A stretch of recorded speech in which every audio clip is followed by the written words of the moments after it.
Hello and welcome to the big live stream, everyone. So we had some technical excitement there in the pre-show. Turns out there's a glitch in my kind of producer computer over to the side here that was not allowing it to play the audio. So we're kind of reconfiguring things to play from streaming off of YouTube for the videos we have lined up tonight. Adjusting all of our sound here. Very good. So again, welcome to our first patron and prayer pledge live stream. There's a lot of P's there. Very excited to have you here on the show tonight.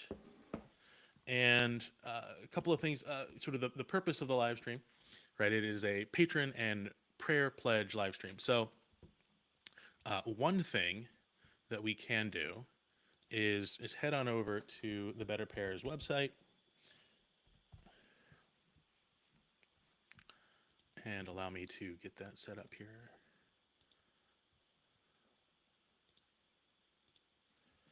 So on the BetterPears website, we see that the homepage has changed a little bit since maybe you last visited it. There's a few extra things kind of added up in the top. But yeah, so here's our announcement. But these three buttons here are kind of the important ones for tonight. So you can click to contribute to BetterPears Leaves. We'll talk about BetterPears Leaves in a little bit here. Click to pledge prayers for BetterPears. So we don't expect you know people to both pay attention to the live stream and also be vigorously praying the memorare in the side of their mind, the back of their mind.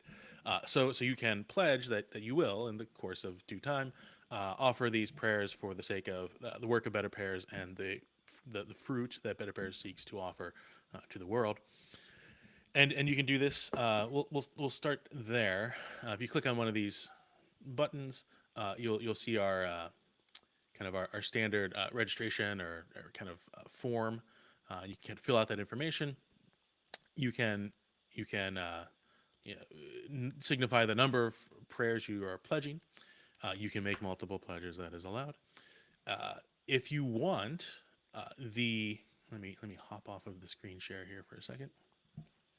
If you want actual sort of cardstock memorare prayer cards, way too much light, with the QR code to report them, little notches or little boxes in the back, we will send those to you free of charge, in our gratitude for your continued sort of patronage and prayers, intercession for the work of BetterPears. And then also, right, is there anything else that we could lift up in prayer for you? So, myself, the BetterPears team, the ragtag team of whoever might be working with BetterPears at the time, will have your petitions, lift those up to the Lord as well. So you just click submit. You'll get a little thank you email, and you're good to go. That'll be added to our pledge count. So we hope to kind of increase that as the night goes on. We'll be keeping track of all of that as we move forward. If you have already been praying for the work of BetterPears, there is a click to report your prayers, very similar form here. And again, standard information. Now, this is the number of prayers that you've actually already offered. You can note whether this was part of a previous pledge, so you can kind of, it's not like credit, but at least we can kind of track how many sort of outstanding pledges we have, how many have actually been fulfilled. And again, there's also a spot for you to share your intentions. There's no spot for the cards to be sent to you. You can add that into the text field there, and we will take care of your request as well. We might need to kind of fish out, if you add your mailing address there in a form that, a field that is not an address field, we'll figure it out and get that sent to you right away. So again, thank you in advance for all of your prayers in desiring the successful fruition of the work of BetterPears. And so, the first casualty of any battle is, of course, the plan. So let me just check the plan to make sure that we are moving forward here. Yes, and I will make a little adjustment. I'll put myself on camera so that you can see me making the adjustment on camera. I feel like everybody enjoys that more.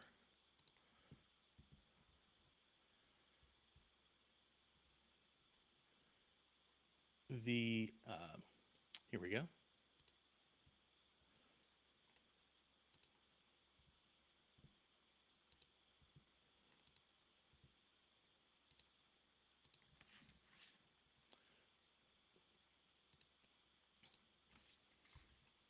For better fruit for the human soul.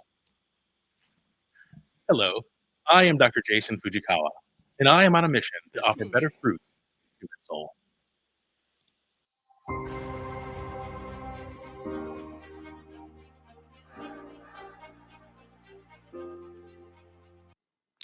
Before we get started, I wanted to mention that if you haven't read a Better Pairs blog post, listened to a Better Pairs podcast episode, or attended one of our in-person fellowships, hit pause and come back to this video afterwards.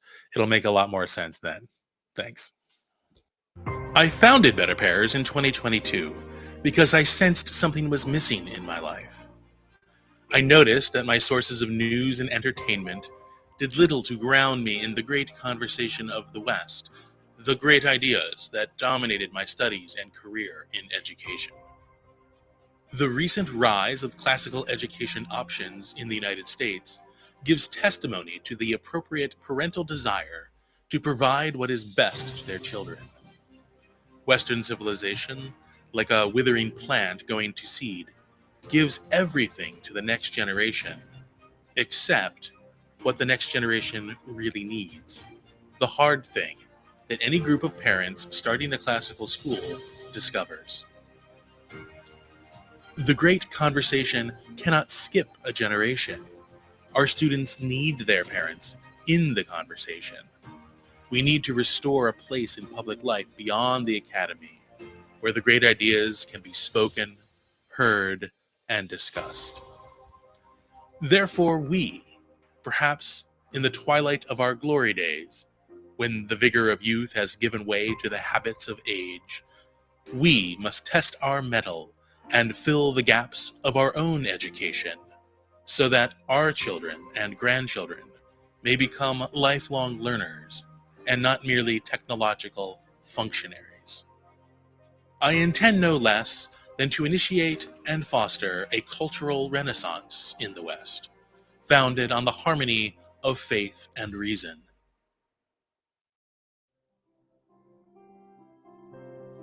My primary means of doing so is through the democratization of the salon, not the beauty salon, but the salon of Italy and France from the 16th century onward, which offered domestic discussions of literature, art, and philosophy. While these salons were historically limited to the upper classes of society, I seek to establish a system through capitalism which allows everyone to enjoy and benefit from these rich and life-changing conversations, while fairly and transparently compensating those who contribute additional labor and resources to the endeavor. This is a peripatetic way of saying that I want to bring interested people together in a clean, safe, and comfortable domestic setting to read aloud, listen, and discuss classical works. I want people to have more genuine friends and not merely social media acquaintances. I have designed BetterPears Fellowships to provide this opportunity in a scalable structure that does not require large external investments, which will potentially compromise the interests of our mission. I am reaching out to you today because BetterPears needs your help. I need your help. BetterPears has operated since its founding as a bootstrap business. That is, I have solely funded its operating expenses from my personal savings. When my full-time employment came to an end in late 2023, I went through a process of discernment.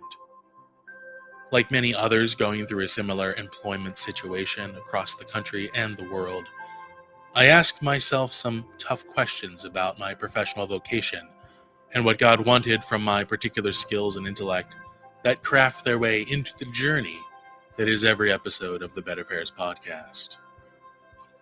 My resolution was to double down on my efforts with BetterPears and further develop the platform to host dramatic readings of Shakespeare's greatest plays.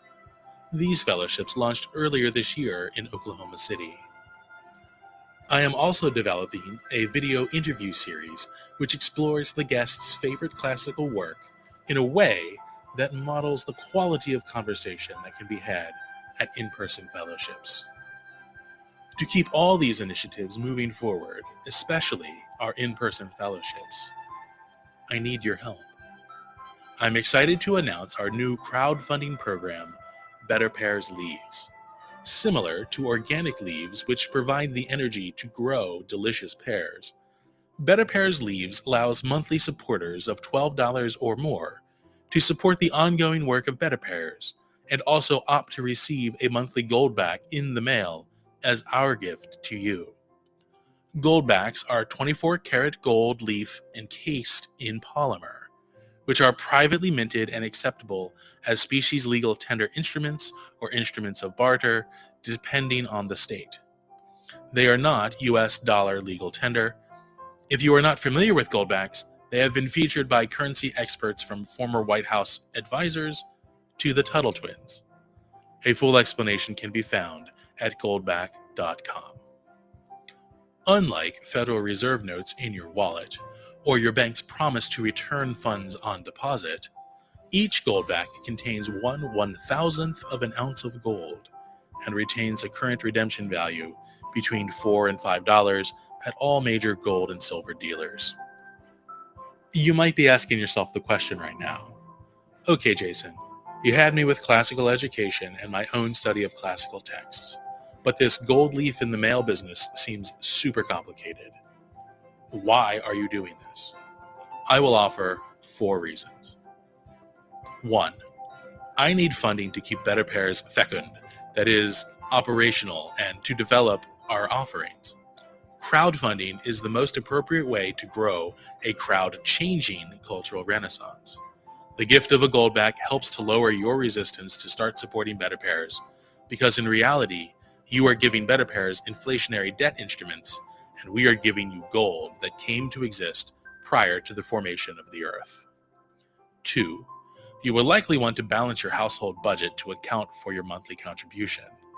Might I suggest canceling one of your video streaming services? The monthly Goldback in the mail will also remind you of all the BetterPears episodes you might want to catch up on. 3. Goldbacks make beautiful gifts for loved ones.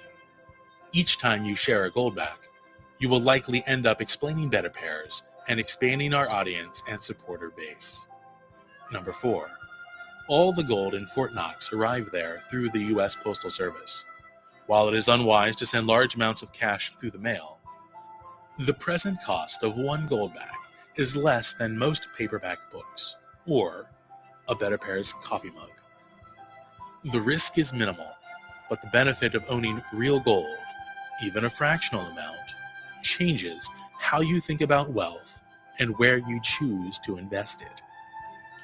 I must also mention 4 important notes about this program. 1.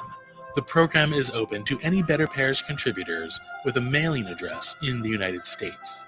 We cannot mail internationally. 2. To begin your BetterPears Leaves monthly contribution, visit betterpears.com/leaves. We accept all major credit card and debit cards. 3. You may begin and end your monthly contributions at any time. On the first of each month, we will initiate the gift process for all qualifying contributors in the previous month.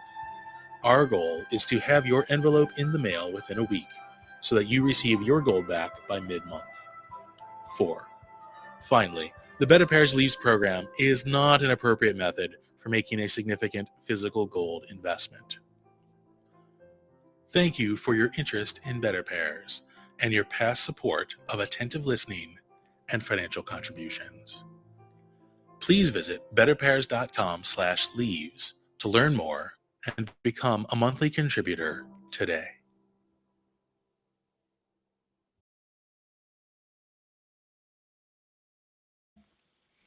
Welcome back. Okay, so that's sort of our overview video of what the Better Pairs Leaves program is all about. We're in a active drive for additional patrons. Again, some I cringe every time someone sort of refers me as an influencer. Please do not put that on a tombstone anywhere near me in the cemetery plot. But the the way it kind of works is sort of patrons, right? And so this is a very sort of ancient concept of patron-client relationships. But instead of having just sort of one patron, you kind of crowdfund it, right, or crowdsource the patronage that allows the work of Better Pairs to continue. And so the commitment on the side of the patron, as you the live stream viewing audience are potential patrons here tonight, considering where to send your hard-earned Federal Reserve notes or dollars, the sort of the threshold, we only have one tier. So a lot of people might do multiple tiers and very complicated and many different things. My goal in forming this sort of one tier program is to broaden the base of those supporting Better Pairs, kind of forcing us to reach more people instead of being sort of beholden to kind of central supporters. Now, granted, we will not shy away from taking large monthly contributions from beloved patrons, but the idea of a single tier is that just a little bit from a lot of people will suffice for us. And so our kind of moonshot goal for the evening is 500 patrons for Better Pairs. We will announce that for the first 10 to start us off, we will have an additional Better Pairs sticker. I would say commemorative sticker. A Better Pairs sticker. These are available in the Better Pairs market. We'll show that a little bit later. But they're sort of shipping prohibitive unless you're buying a whole bunch of them. And how many Stanley Cups do you really have? So these will be added to the monthly Goldback in the mail that you'll receive, along with a note about what's going on with Better Pairs.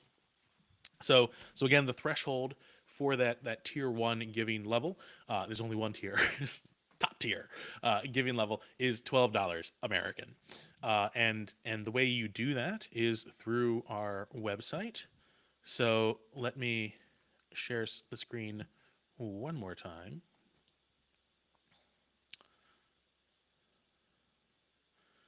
There we go. So back on the Better Pairs website.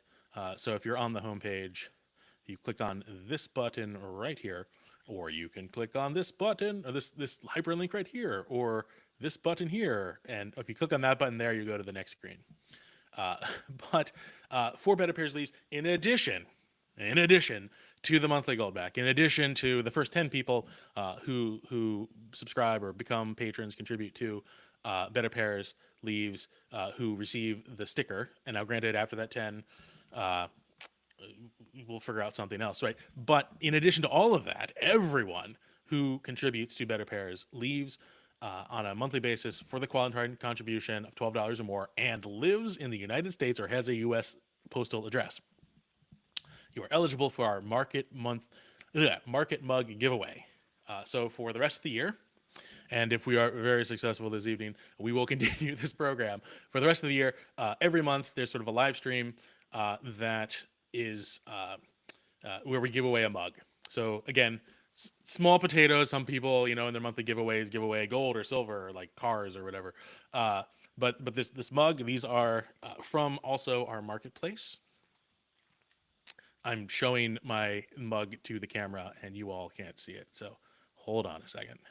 Yeah, so these mugs are in the marketplace. This is the Stop Big Lexi mug.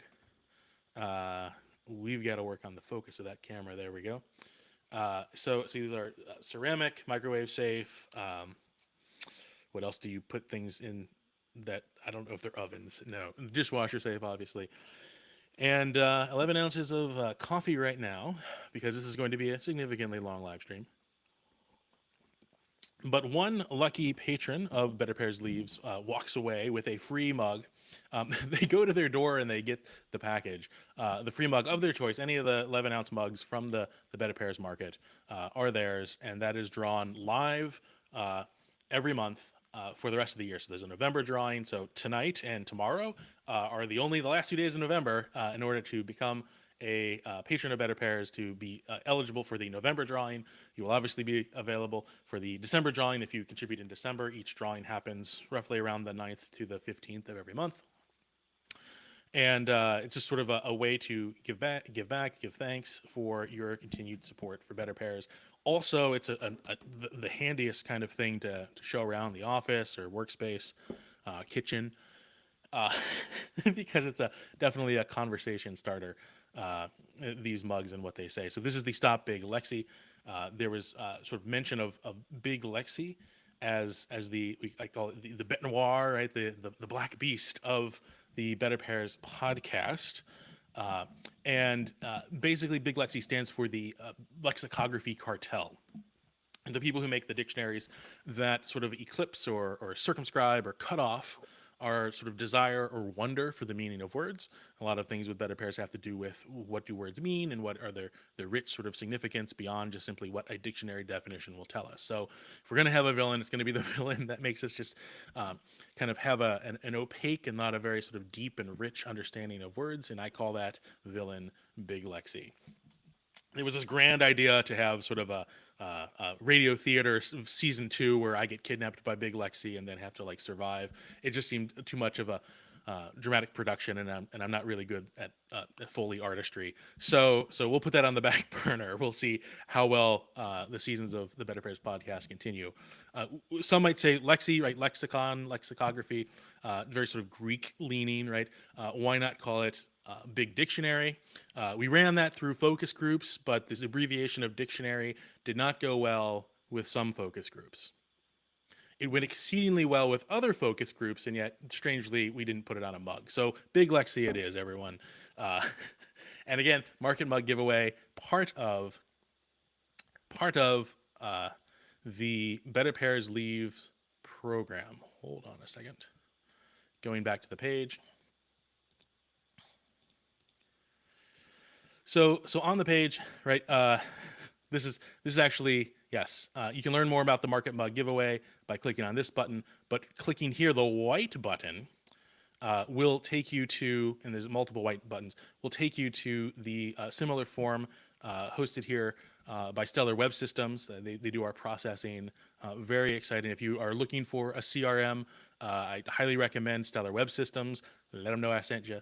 But stellarwebsystems.com, and it is very straightforward, all PCI DSS compliant, kind of top of the line security. But it's noted that you can even also request which series, the 5 current states for Goldbacks that have a series of Goldbacks for them. Some of you might know that in January, the state of Florida is going to be added to the list of states with Goldback series. So if you want that Florida Goldback, we're going to be making a purchase here very soon, or pre-order very soon. They'll go on the market January 15th. But excited to have another state kind of join the repertoire for Goldbacks. Anyway, hopping back for a second. If you are unfamiliar with Goldbacks, these are fractional gold, gold leaf trapped in polymer, 24 karat gold. A Goldback is 1/1000th of a troy ounce of 24 karat gold. And they are kind of very beautiful and also exchangeable, right? So the idea is that you can't really buy a coffee with 1/10 of an ounce of gold. That's $200, $300, somewhere in that range. We don't want to date this live stream too much. But so a smaller fraction, the difficulty is then it's like a speck of gold. Well, if you trap that gold in a polymer, then it becomes something that you can actually take out into the world and use, right? So it makes that nice little sound, but it is a beautiful. The pictures on the webpage are actually easier to see. They picked sort of the lady virtues for the faces, and some of this is to distinguish it from greenbacks, and the denominations kind of continue onward, right? So it is going to have currently a significant premium relative to the weight of gold, because again, you're trapping gold in a polymer, but the that premium holds up in the exchange rate of the gold back. So while it might be significantly a couple extra dollars more to than the spot price of 1/1000th ounce of Troy ounce of gold. That value, that premium value, is retained as they are exchanged within companies that do accept Goldbacks. So who accepts Goldbacks? Well, BetterPears accepts Goldbacks. So if you come to one of our in-person fellowships, we will exchange you the current daily rate relative to dollars of a Goldback. And so that's one way you can use these if you are in the Oklahoma City area currently, until we expand to other locales. But there are lists if you go to goldback.com. I have goldback.com. I don't know if this is sharing. Yes. Goldback.com lists, right, the value of a Goldback currently is $5.43. That its street value. Oops, I have to go and share this correctly. My bad. Here we go. So yes, the relative or the value relative to dollars, $5.43. And this is just a site that is very astute at telling you everything you really need to know about what this is. The pre-sale starts on Monday for the Florida Goldbacks, and we might have some images of those. But if you run a small business and are interested and operate in one of the states that have a series, there's plenty of links there. You can track the price of Goldbacks going back months until when they were, I forget, first brought onto the scene. I think it was 2017, 2018, 2019. And again, they're also fungible. So 5 Goldbacks equals 10 Goldbacks, right? And those exchange rates hold. That's part of the deal as being a distributor, is to maintain the fungibility of the Goldback. So just this is not, you're not buying a Goldback with your support of BetterPears Leaves. It is our thank you gift, right? And that is it is technically less transactional in that sense, but also just sort of important, this idea of the reciprocity of gift giving and gift receiving, and the acknowledgement of those kinds of gifts. So it's sort of a boon for you.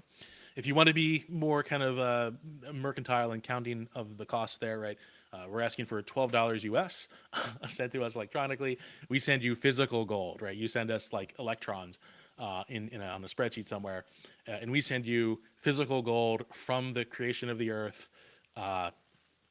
that will not rust, will last longer than your body will, and actually has an intrinsic value because for the last 5,000 years, right? So that's kind of the swap that we're making there.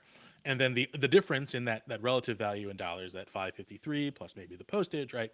That sort of $6 cushion, that's for BetterPears. That's for us to do the things that we do, to host the website, to continue to promote our in-person fellowships, to basically keep the lights on, and to continue this work, and to kind of free up the time and the energy to focus on sort of the cultural renaissance that BetterPears seeks to foster. So one of the ways that we seek to foster this cultural renaissance, shifting over to some other things we got going, is through the Confederal Reserve. So the Confederal Reserve is a show that has two things, right? The Confederate, the friend, a colleague, former colleague, I wouldn't say former friend of mine. They continue to be friends. An old friend talking about older works. So we pick up a classical work. That friend, actually the guest of the episode, introduces a work, and then we discuss it for about 45 minutes. And it is an interview kind of based around one question: what is your classical work, and why is it so important? And then everything just kind of flows from there. And the idea is to model an actual conversation about transcendental truth, right? About something in the human experience, something about the nature of God, something about the true, the good, and the beautiful that we seem to not have in the modern world, right? That's, I think, from my own observation, that's what's missing in the grand scheme of things. And so the Confederal Reserve is it exists not because it's anything special, although I think all my guests are special. It exists because it needs to kind of show and model and prove that this kind of thinking and conversation and discourse is easy enough to have, right? And so we call it the gimmick we want you to mimic. And for our viewing audience tonight, we have a premiere of the next episode of the Confederal Reserve. It is featuring Mark Gillis, and there'll be an introduction in there, and you can kind of understand where we've crossed paths and how we know each other in the course of the episode. So we're going to watch this episode. It's going to be here on the live stream. It will be hosted as a separate episode later on the YouTube channel, still on our Rumble channel. We're only streaming on YouTube tonight because, reasons, because it's very complex. Live stream is very complex, and this is our first time doing such a grand venture. But we're gonna have this episode, watch it in its entirety, and then we'll have a panel of special guests to talk and to react about the episode, about the work of Flannery O'Connor is the subject of the episode. So very excited to launch this. I'm going to do that right now.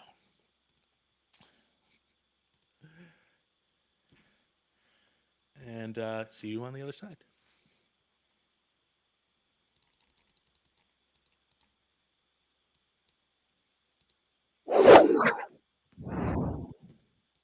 So my take is, good people or bad people, there's no such thing. A good man is hard to find. There's no such thing as a purely good person. There's no such thing as a purely evil person. The misfit has good in him. He's the murderer who kills the family. He's tortured. He's had a lot of injustice done to him in his life. The good people, I guess, those who at least don't go around murdering families and have jobs and have a lot of evil in them. And it's easy to miss because it's not a crime family. It's not a war, as you say, they're not at war. It's ordinary life. I think she shows that we're between good and evil. Throughout life, we meet others who have insights and experiences quite unlike our own. The great ideas of classical works resonate differently with them. Often these treasures of mind and heart go unshared, reserved from others in the course of daily life. But what if we took the time to have those conversations, to sit down and recall those thoughts, those impressions upon us that moved us along our path? Why then, we would no longer be alone, and at least for one shimmering moment, someone else could see the world through our eyes. I give you the Confederal Reserve. Welcome to the Confederal Reserve, presented by BetterPears. I am your host, Dr. Jason Fugikawa. The Confederal Reserve is a show that connects old friends, that is, Confederates, to discuss the ideas and classical works that have shaped their lives and worldviews. Before we get going, I invite you to like this episode, subscribe to the BetterPears channel if you have not already, and click the bell icon to receive notifications so that you remain the first to know of future interviews and podcast episodes. If you would like to support the work of BetterPears with your Federal Reserve notes and receive fractional gold in the mail each month, please follow the link in the description to our crowdfunding program, BetterPears Leaves. As a special bonus for the rest of 2024, every qualifying contribution earns an entry into our monthly Market Mug giveaway. Official rules are available at betterpears.com/giveaway. Now then, the structure of the show is our gimmick we want you to mimic. Our guest for the episode will offer a classical work of particular import to his or her life. What ensues is a conversation that uncovers insights and offers new perspectives on old works. It is a conversation between friends, which is the building block of the cultural renaissance that BetterPears seeks to foster. Our guest today is Mark Gillis. Mark Gillis is the head of school at Holy Family Academy in Manchester, New Hampshire, where he began working in 2014 after 3 years as principal at Sacred Heart School in Hampton, New Hampshire. Prior to his work as a Catholic school administrator, Mark taught at Magdalen College from 1990 to 2010. Mark has a bachelor's degree in liberal studies from Magdalen College, the Apostolic Catechetical Diploma from the Vatican, and a master's degree in education from Boston College. He also is the director of the Don Bosco Boys Camp, which he founded in 1997. It's my great pleasure to welcome our guest today on the Confederal Reserve, Mark Gillis. Welcome, Mark. Thank you, Jason. Great to be here. Well, we get started right away. Thank you again for being on the program. But what is your vintage work and why is it so important? I chose A Good Man is Hard to Find by Flannery O'Connor. And I think it fits here as in the company of great books, even though it's not as old. And we'll see how much it stands the test of time. As you mentioned, at least it outlived the life of the author. So I think when most people read Flannery O'Connor for the first time, no one's neutral. I think people come away, I think for the most part, and now I'm reading a book with high school students, high school seniors, don't know what to make of it. Don't know make heads or tails. It's usually very shocking. You've got in other stories, and you've got a guy with tattoos all over his body. You've got a Bible salesman who doesn't believe in God, steals the prosthetic leg of a one-legged girl. So you've got all these freakish characters. You've got a lot of violence. You have that in this story, and I think it upsets you. And I think that's one mark of a work that has a lot is that you don't know what to make of it at first, and you can go back and reread. There's that Sister Wendy. She was a nun yet not too long ago. She had a series about uh, arts, and she explained paintings. And Bill Moyers was interviewing her, and she made that point that a great work of art you can come back to it again and again and again. You notice new things, and when you first look at it, it shakes you. You don't know what to make. It could be anger, fear, confusion, joy, whatever it is, but you're really awake. You've been awakened. The gadfly has stung.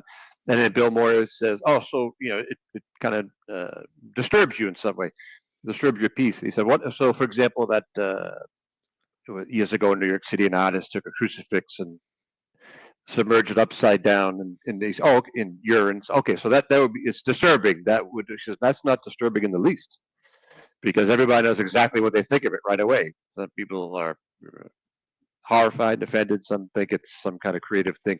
So that's not a real deep something being offensive or just shockingly violent along those lines is not what it means. So I had that experience reading her stories, especially the short stories, and this story definitely has that. It's gruesome for what happens. You've got a lot of violence, which I guess we'll get there. So that's one thing. It shakes you. I think it's literature, so it's crossing disciplines. But to think of it in terms of you know Socrates and this part of human beings where we tend to be asleep, we're cave dwellers, happily dwelling in our caves, and waking up is unpleasant, and being dragged out of the cave, hopefully by a friend, an older, wiser person, is great. So, So maybe yes, kind of a couple thoughts going everywhere here. One a good man is hard to find is a short story, so it's maybe different than some of the other works we featured on the program previously. Long epics or novels and these kinds of things. Like this is a story that can be read in a sitting. You can read it to somebody in a sitting, right? You can kind of listen to it, or kind of. I think for me, it's a little bit easier to hear it and to be able to visualize things, particularly in a short story like this with kind of the detail and the nuances and that kind of stuff. But anyway, and so you're saying, it disturbs us. I think one of the terms that comes out in describing Flannery O'Connor's work is sort of the grotesque. I was just wondering if you think that's what does that term mean? But two, like, does that fit kind of right. the style of writing that she does? Right. And maybe we can go a little bit more into that Yeah. aspect. Yeah, and thank you for pointing out the basics. That's a short story and not that long. So honestly, the genres and Southern Gothic and grotesque, that's what you should always hear about Flannery O'Connor. Myself personally, I don't really think in those terms. I just come at the book. So definitely understand that you've got shocking violence, you've got characters. So I think I used the word freakish before. I don't know if that's for me, the disturbing part. It definitely gets your attention when you come across these characters, but it's different from I don't know, just spectacle or something that I don't know for shock value. It's different from a sort of a horror movie or so. There's something out of the ordinary in the characters for the most part. The plot is usually pretty simple. You've got in this story, we have a family driving to Florida for vacation. That's pretty much all the action, except they do break down and things go from there. You've got everything rise must converge, a bus ride downtown for the son and mom. She's going to the reducing class. So the plot action is pretty basic and stuff you would experience every day. So that's one criticism here is that, boy, these you're going to go down south, are you going to see these things all over the place? The one-legged, gal and the family's being taken out to the woods and shot. So like any story, you're taking events that are true in their essence and the kind of thing that might happen. So uh, I think the characters, uh, there's a reason to their physical reason they have the physical description, physical body they have, or the life situation, the misfit in this category. So I guess for So maybe one way to kind of take the discussion is I was severely impressed or impressed upon me by Aristotle's Poetics, right? And so there's a big kind of discussion, particularly in the case of like plot. I mean, for Aristotle, plot is king, and he navigates one. I mean, we're in the world of kind of novels, and here are short stories that are novel in the sense of the main character, the main protagonists are not kings and dukes and bishops or whatever. They're normal people. They're regular people. This family going on vacation to Florida. But within that though, there's this question of, well, yeah, the general plot trajectory, right? Is this a story about good people and good things happen to them? Well, like that's kind of what we would expect. It's not really a story. It's definitely not tragedy. You would have this idea of wicked people coming to wicked ends, and we would say, okay, well, that's justice. So it's not quite tragic in what Aristotle's getting to in his Poetics. But then you have this other problem of where he kind of latches onto of a good person with sort of this flaw, but it comes to a wicked end, right? A downfall. But here, perhaps you have this case of, say, wicked people that come into good, or at least, right? That's the disputed question, right? Spoiler alert: it's a short story. If you haven't at this point, if you haven't already read or experienced the story, stop and go do that. But it's short, so you could pause and come back. But this idea of whether the misfit, right?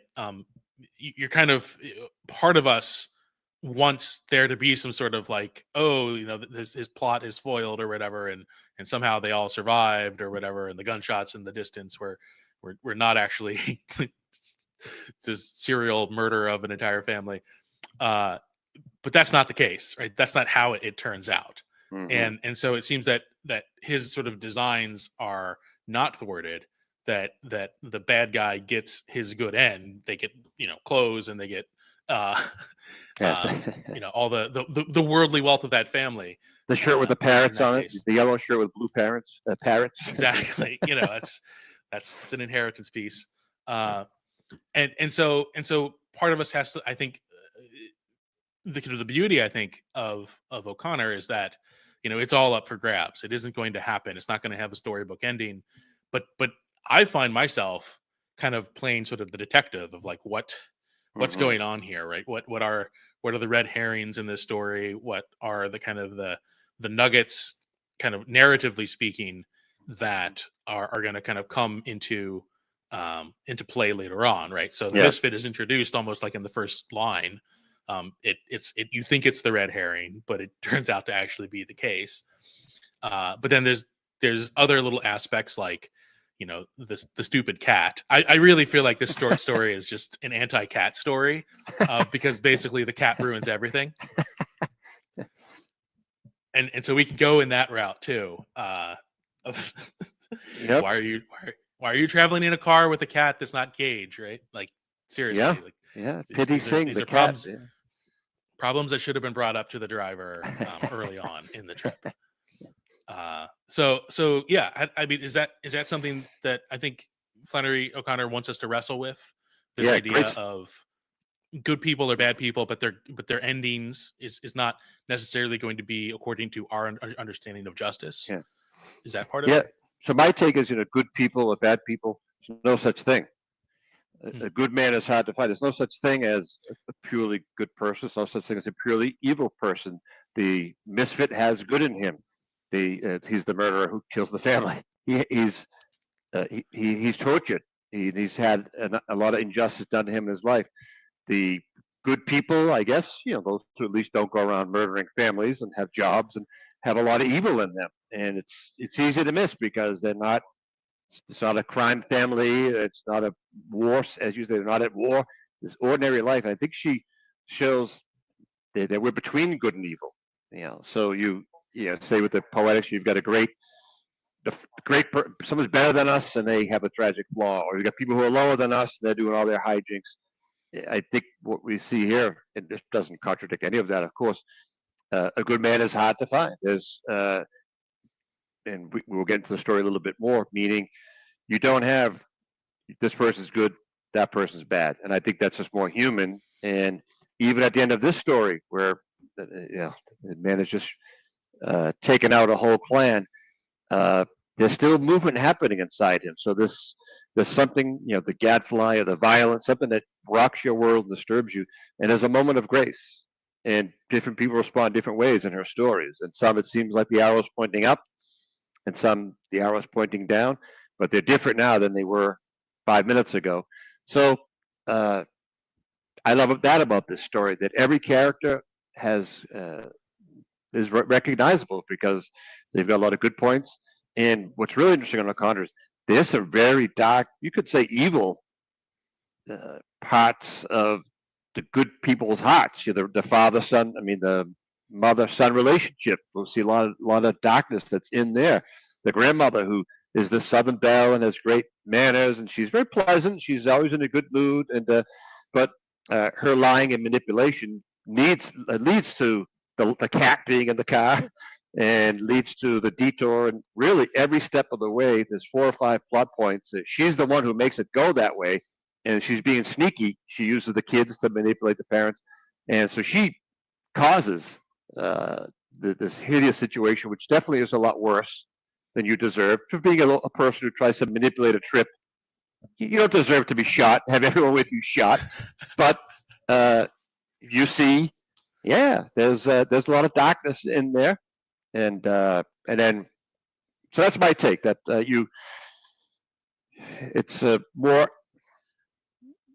Yeah, there's no such thing as one who's all good or all bad. And everyone gets their shot. Everyone gets their fall. There's the effects of their sin, and the little shot, no pun intended, a little chance, a little light opening of the coffin to come out of that, come back to life. Yeah, no, part of me, in reading this, so you enjoy this because this is me reading the short story for the first time. I've been aware of the story, somewhat understood the plot or whatever, but just kind of sitting down and reading it. Part of my kind of initial reaction is because I am a father and a man. I try to identify with the husband in this scene, and all the kind of missed opportunities to assert himself and to avoid the destruction of his entire family. It just kind of, it's these cascading effects, right? Where he they go off in this little side tangent trip. And we've all been there, right? If you, in my part of the world, you're driving through Missouri, there's caves and various, roadside attractions or whatever that are going to kind of catch your eye. And okay, it's a long trip, and what if let's break it up a little bit to have a memory, something unusual, right? But it keeps on getting worse and worse, right? But before the cat kind of jumps on his face, the grandmother's thought is like, oh wait, that was in Tennessee. That's not where we are here, right? It's hilarious, right? It's laugh out loud funny. Yeah, it's like you didn't even die going on this like side quest. It was like an completely unnecessary side quest. Yeah. And there was no pot of gold at the end of this. And it was just all kind of for naught. But then okay, your car wrecks, your family's kind of, concussed or whatever. You've survived a car wreck, and then these goons show up to kind of take advantage of you, and they have guns, and so that's a problem. But then you're kind of escorted off with your son and with one guy.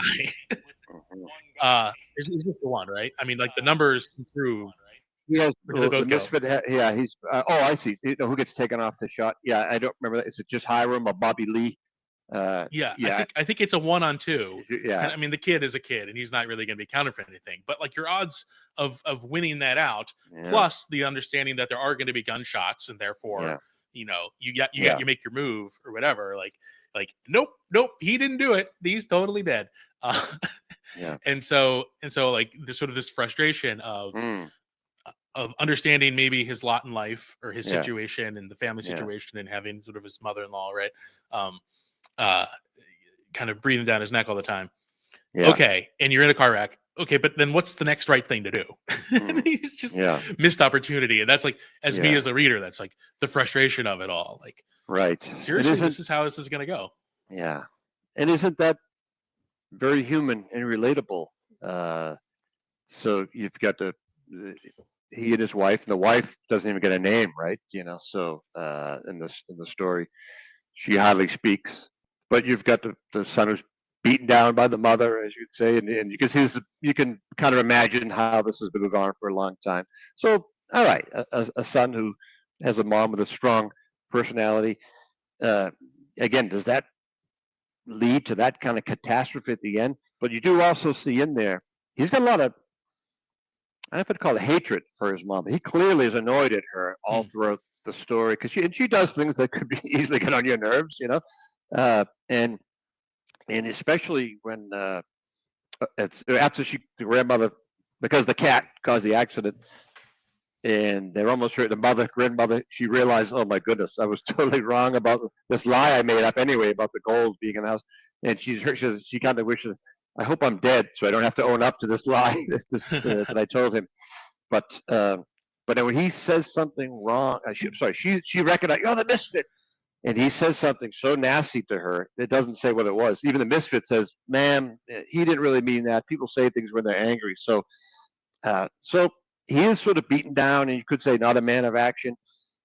He's also got a lot of deep resentment towards his mother, and that bears bad consequences in life. yeah, no, it there's a whole lot of dysfunction, and Yeah. it's interesting. Like, it could have been a story as simple as that, right? And then you throw in the dysfunction of the misfit, Mm-hmm. and in a way, I think I have no idea how Flannery O'Connor's mind worked, but it's almost like, let's build this sort of pressure cooker, and then we'll Mm. throw some neutrinos at it or whatever and collide it together, Yeah. and see what happens, right? What kind of Mm-hmm. this sort of dance of everything being up in the air, right? The Yeah. story at that point, when the misfit catches up with the family, it could go Mm-hmm. kind of any way, Yeah. and it I don't know if it goes the worst possible way, Mm. but it's pretty close. Mm-hmm. And I don't What, know, what would? is but like, how does that, how do we walk away from it in that case, right? And in Mm. we live in a particular time, so for people watching this video years from now, we live in what I call like the pill times, right? And so it's the blue pill, the red pill, or like the white pill, Mm-hmm. or the black pill. This seems kind of like a black pill story, Mm. right? Sort of a cynical kind of a view of that, expect the worst, and oh my goodness, here comes the worst, right? Yeah. So how do you see, what is O'Connor in your mind trying to give the reader, right? Presumably she's trying to edify the reader, and I think that's why I think her work has so much staying power, because she's trying to present something of reality, Mm-hmm. and reality is sometimes harsh, grotesque. Mm-hmm. But how do you see kind of what makes, I think, her work strangely, a Catholic work? I think her Catholicism is sort of very much infused into her writing and worldview, but and then isn't something that is just simply horror of sort of, Mm-hmm. right, kind of a staple horror genre kind of narrative. Mm-hmm. What's she giving us? I think she's giving us a chance. Meaning, you get your chance. We get our chance every day. The drama of goodness and sin and death and resurrection is every day in ordinary, simple life. So sometimes, like Socrates saying, Republic, let's talk about the soul. Let's write it in big letters because it's kind of hard to see. So let's build a city. Da da da. So yeah, you do have, as she says, you don't, any story. Old Man in the Sea. It's not every day you see someone go out and spend 3 days wrestling one fish. So, but you have the kind of things that do happen in life, and they do help us to see it. So I think she shows that uh, even the best of us have a dark side, and even the darkest have a good side. And really, it's not clear who's who, and that many things that seem maybe like a little fault on the surface, really, it can be very deeply disordered and hurtful and sinful and can cause chaos that don't always lead to a mass shooting. So, and I think her characters get a chance. The main, in this case, both characters, particularly the misfit and the grandmother, uh, get a chance. They life comes together, and so many events come together that, and if there's a moment, there's the epiphany moment where her head clears, and she looked at the misfit. Well, I got to back up a little bit. She's Gone with the Wind, the Southern Belle, and the old days were good. Now everything's stakes now. And she and Red Sammy Butts, who runs the barbecue, whose belly swings like a sack of meal under his T-shirt. It says he's the one who says, yeah, a good man's hard to find. So, I love Red Sammy. He's a great guy, but he's no paragon of virtue and excellence. The barbecue place is called the Tower. I don't know. There's always this element of the good old days are gone, and we're kind of the good ones left. We really are the ones who are good. Everyone else has gone to the dogs. So there's that confusion about who's good and bad. So she did that moment of the misfit is so bad. Can you believe it? And she said, "Wow, you're one of my babies." She actually sees her as her own son. Where a page earlier she looked at Bailey and didn't quite recognize him, and he had his moment, by the way, when in the middle of that crisis scene where he starts shouting, "Mama!" He starts crying out with love, and if I'll be back, Mama, wait for me. It's the first time you hear him say anything warm and affectionate to his mother. Until then, she's just been an annoyance to him, and she could be annoying. Yeah, no, I think as you were kind of talking about, that chance that we get every day, thinking about how the structure of this short story again is sort of narratively different than say other works we've treated here in terms of like the kind of the Odyssey or like a classical epic where there's sort of travel, right? Because travel in this work in modern times, right, is in an automobile, and there's almost sort of like a bubble compression to it, like that the conversations that happen in the car, right, are different than when they go to the rest stop, right, and they're back kind of in someone's like hall where like Odysseus washes up in shore and he's talking to a king or something like that, right? And then they go back into their bubble and they drive along, and cars are kind of strange, right? There's a windshield, right, a windscreen, and it's not like a motorcycle or like a horse or whatever, and the wind's blowing in your hair, and you have to kind of like pay attention to the bumps in the road and all these other kinds of things, right? You kids can fall asleep in the back seat, right? And they only wake up when the car wrecks, and the car wreck is sort of like a shipwreck and sort of Odyssey kind of language, and throws them into kind of a mix where they have to again kind of deal with something, and I think in a lot of ways, and this is me probably reading into it more than not, right, that this whole kind of phenomenon of the automobile and how distance and travel are kind of secluded from us or occluded from us, or whatever way you want to think about it, right? That we don't kind of experience the journey, that we could have a half an hour commute and travel 30 miles every day and miss kind of the reality of the world around us, and yet here's an instance where kind of reality catches up with them, right? That they're thrown not only into a dangerous situation with a car wreck, but they're kind of thrown back into nature, right? Like kind of a wild world, because there's no police, there's no service station, there's no food. They're left to kind of a Hobbesian war of all against all, and a surprise, right? Yeah. These people that watch us take a wreck are going to come and take advantage of us. Yeah. And so I think it's pulling, it's tugging, whether it's kind of subconsciously or consciously in O'Connor's mind, at kind of the reality of however sort of civilized we think America is. It's really big. Like there's a lot of uninhabited wilderness out there that even today we haven't completely tamed, right? And we look at events, hurricanes coming ashore and desolating entire regions that had never experienced that kind of calamity, and the roads, the power lines, and everything kind of Mhm. getting knocked out, and you're on your own. And Yeah. there's, I think, something still in Flannery O'Connor's mind where sort of that wild frontier of Mm. America can still kind of exist in these little pockets, Yeah. however much we try to insulate ourselves by civilization. Yeah. Yeah. No, that's interesting. I hadn't thought about that angle at all. I mean, you have are there two cars in the story? So their cars you talked about, and then the car the misfit is driving, which the first time they see it's described as looking like a hearse. You have a whole trail of breadcrumbs throughout the story of they drive through Tombsboro. The car looks like a horse. They drive by a graveyard with 5 or 6 bodies in it. There's 5 of them in the car plus the cat. Well, the cat does end up rubbing the leg of the misfit at the end. So, yeah, no, Yeah. that's interesting. I hadn't really thought about that angle of the kind of on the one hand thrown together in a little, but also very isolated from each other at the same time. That's an unhappy family. The kids are real brats. uh, the kids are completely. Remember the is it the son of the daughter? They want to stop wherever. We want to stop this. He starts kicking, punching the dad's car. It hurts the father. And he's all right, we'll stop. But this is the last time. The classic.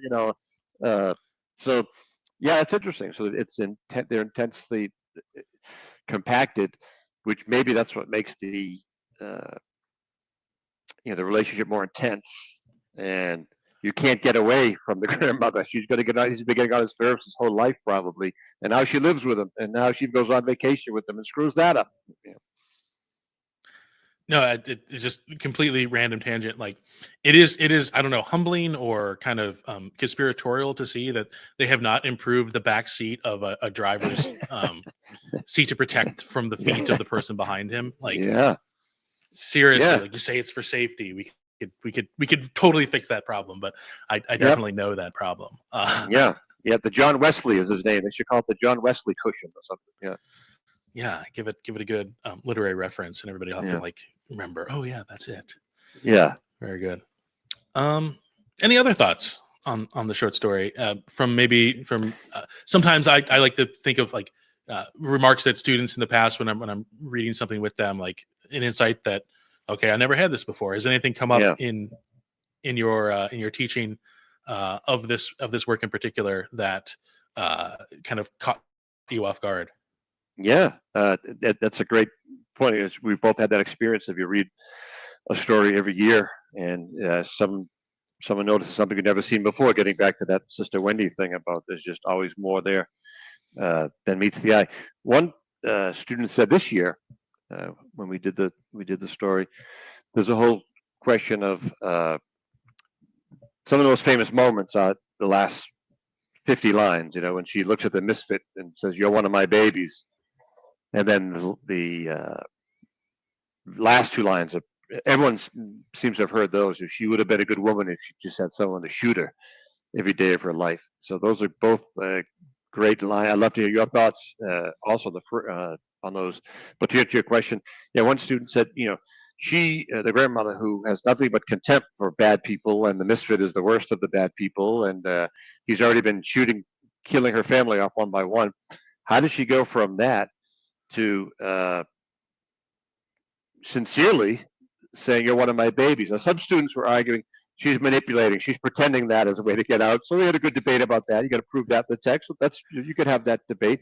I read it as a sincere. It does say her head cleared. He was in pain before. He almost was going to cry. He's feeling convicted of sin. I wouldn't be the way I am now.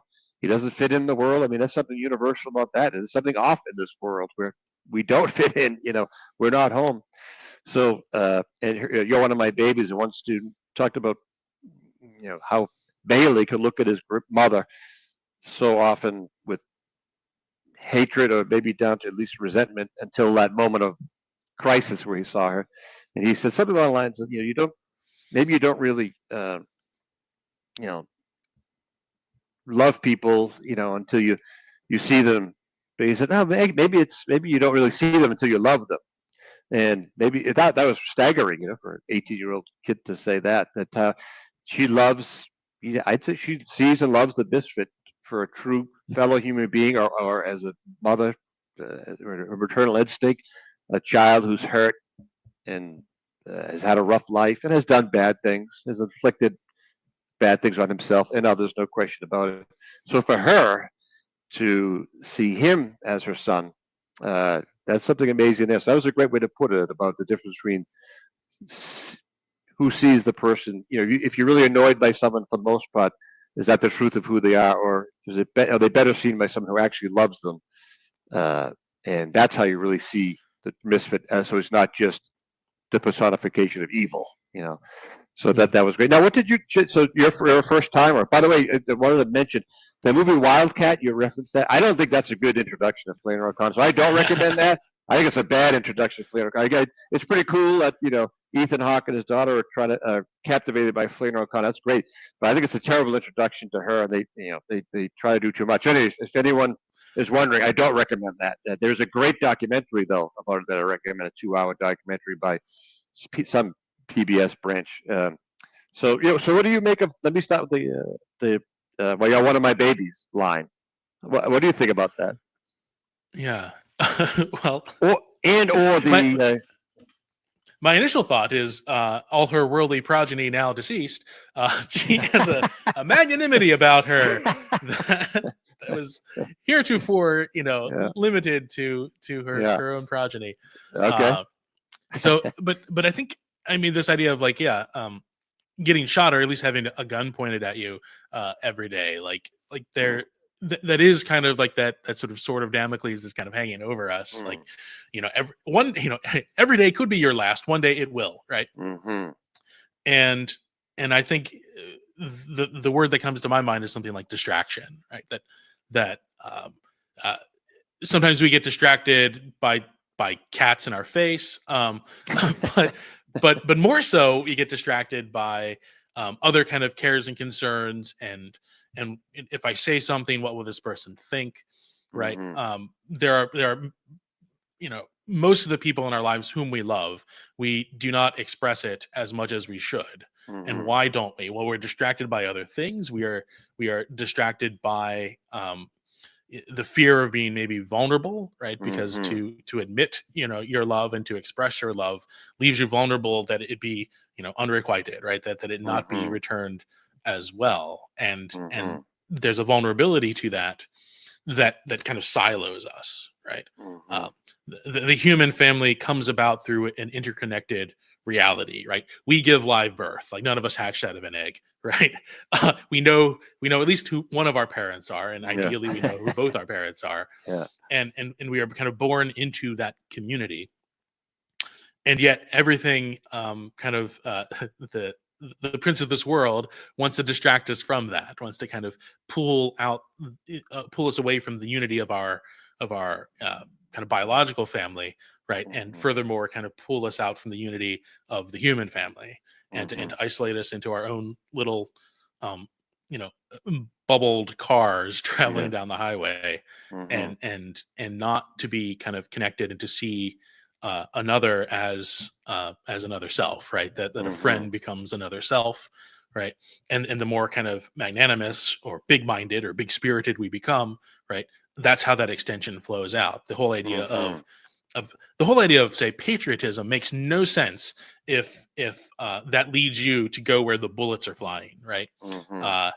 Wait a second, I have a job to preserve myself and to care and to defend the people closest to me. So why would I just sort of go to a foreign land and get shot at, right? Well, it's because, right, that you see the patria, right, the fatherland, right, or the motherland, or whichever kind of tradition you come from, that the nation is, you identify with them, right? That I'm an American, right, and therefore I defend all Americans in that sense. So there's a part of me that has a sense of the justice of sort of the natural law extended in that to that degree.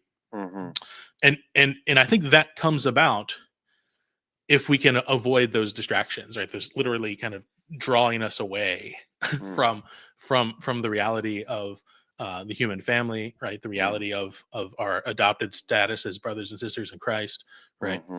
That's that's kind of the tug. And here in the case of the story, right, it's the guy putting the gun in your face that allows you to see clearly Yeah. that fundamental truth, which Yeah. had previously to this point evaded us, Yeah. consciously or unconsciously. Do you think that gun gets pointed out our face every day somehow? So, so here we have an extraordinary incident, so we asked, that's a question. He says, she would have been a good woman if it had been somebody that shoot her every minute of her life. So does he literally mean that? Well, it can't be. You get shot once, and that's the end of that. There's no other minute. But as you put it, there are different ways. Are there different ways of getting shot? Are those things built into everyday life?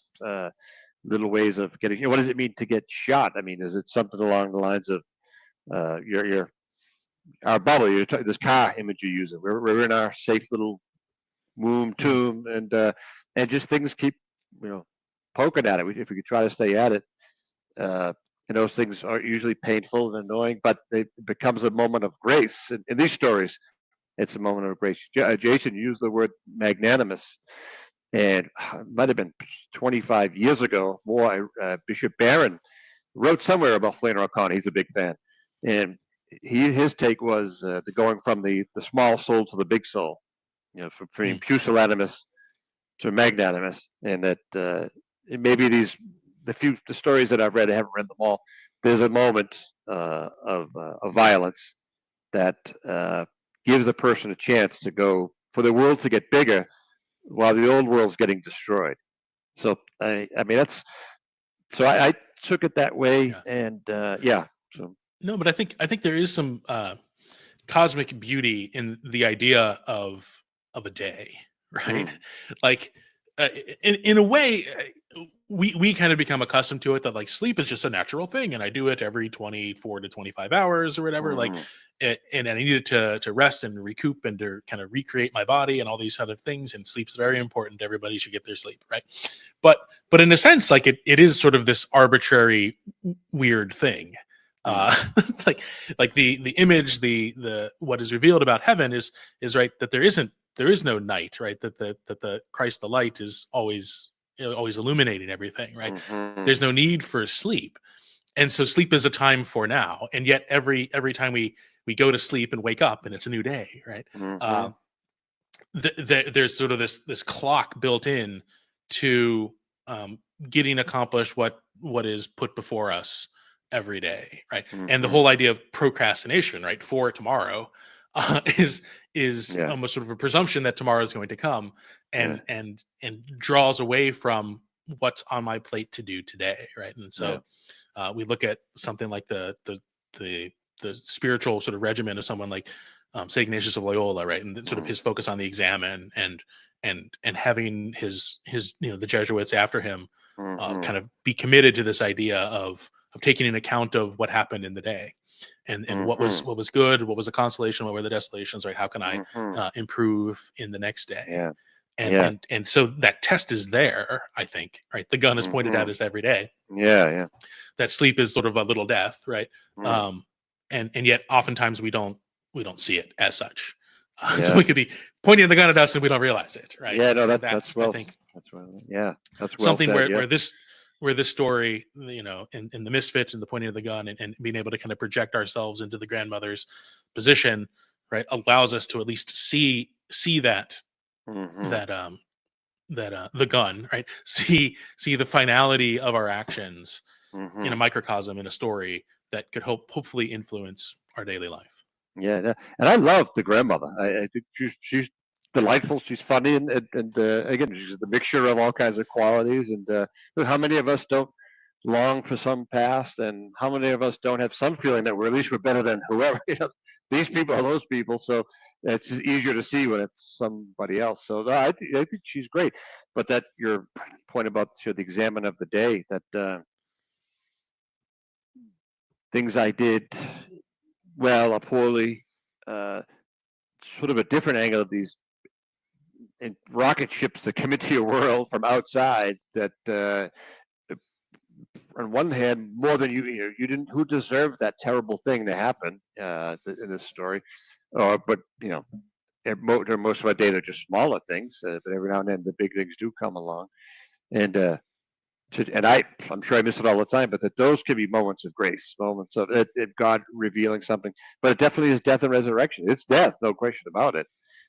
Is there resurrection or not? And you mentioned the beginning about sort of the ambiguity at the end. Yeah, you don't know because these aren't Disney stories. These aren't bad schlocky Christian art. Where everything's just so hot you get beaten over the head with some simple message. So I think it's great that it it respects the freedom of each character, and it's also more believable. So yeah. True. Well, thank you for sharing your insights on Flannery O'Connor, and a good man is hard to find. I want to give you some time to share with your projects with our audience and to let them know how they can follow your work. Yeah, sure. So now I'm the head of school at Holy Family Academy, where you and I met and worked together for a couple of years. So it's a small Catholic school in Manchester, New Hampshire, on the historic west side of Manchester, New Hampshire. Uh, Grades 7 through 12, 20 kids per grade. Great books based. We don't read only great books. A lot of the books we read aren't considered great books, and that's fine. We like John Senior has that thing about you got to read all these good books before you read the great books. So anyway, but they will read their Plato, and they will read Aristotle, and O'Connor is in there as well. Socratic method, seminar method in classes. We be able to get to daily mass. We're on the campus of St. Marie's, so we can walk 5 minutes, 3 minutes over to the church there for daily mass. So yeah, so that's what's going on with the school here. And then I run the Don Bosco Boys Camp, and it's a boys' day camp out of my parish in Concord, New Hampshire, Christ the King Parish. In 2 weeks, and the last 2 weeks of July, we'll get about 75 boys per week from age 5 or 6 up to 14 are the campers, and then you have counselors in training, teenagers, then the college age guys are counselors, and they've almost all come up through the ranks. So, and it just we start at the parish, and there's game room and building blocks at foosball and Pinewood Derby cars, and then we have prayer and a little catechesis, and we go to the park for capture the flag and wrestling matches and dodgeball. So it's something that parents always say this. It's disappearing from today, where you can just have boys led by guys, and they can wrestle and come home dirty and smelly and bloody, within reason. And as one parent said, I love the camp. My boys come home happy and tired. so we're doing that. So. Yes, no, that's both very exciting projects, activities, opportunities for the people in the Concord, New Hampshire, and Manchester, New Hampshire area. We will put the links in the description. So if you're interested in learning more about Holy Family Academy, the Don Bosco Boys Camp, head down to the description and follow the links for those opportunities. Thank you again, Mark. It was a pleasure having you on the show today. And a special thanks to our audience from all of us here at the Confederal Reserve and the BetterPears Cultural Empire. Thank you for watching. See you next time on the Confederal Reserve. If you enjoyed this video, please like and subscribe. You can click here to watch a recent interview of the Confederal Reserve, or over here to view the playlist of the BetterPears podcast.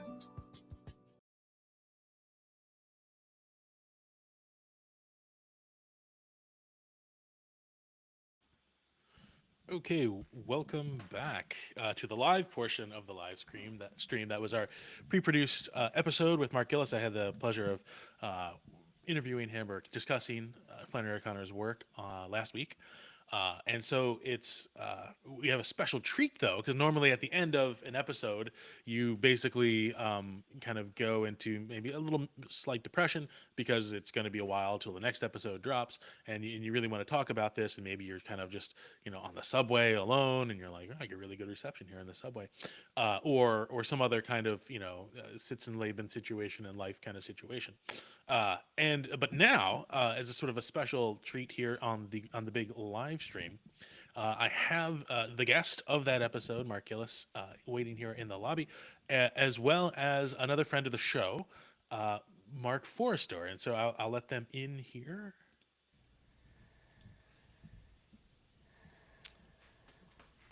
Very good. Welcome, gentlemen. Let's see how this all works out. Okay, they've we're all kind of stacked like talking heads. It's pretty exciting. And so this is our discussion panel. We do have, to kind of kick things off, though, we do have a question from the chat. So, additional friend of the show, Michael Kelleher, is asking a question about that last line of the Misfit. Is that like taking up your cross daily? So that'll be our opening pitch here in our little foosball match reaction panel. Do we see that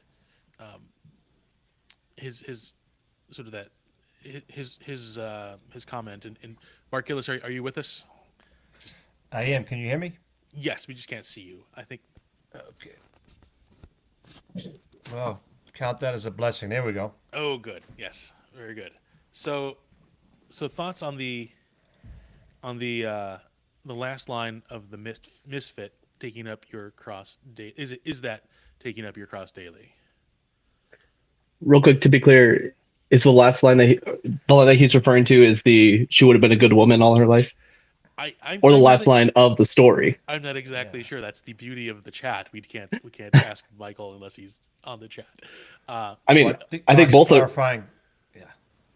I'd say both are significant. That line of "she would have been a good woman all her life" is obviously probably the most famous line from the story, but also it's the Misfits' words that close out the story, and I think it's very telling about the drama of what the Misfit has just gone through with this encounter with the grandmother. But anyways, but Mark, I'll defer to you if you wanted to answer first. Otherwise, I'm going to jump in.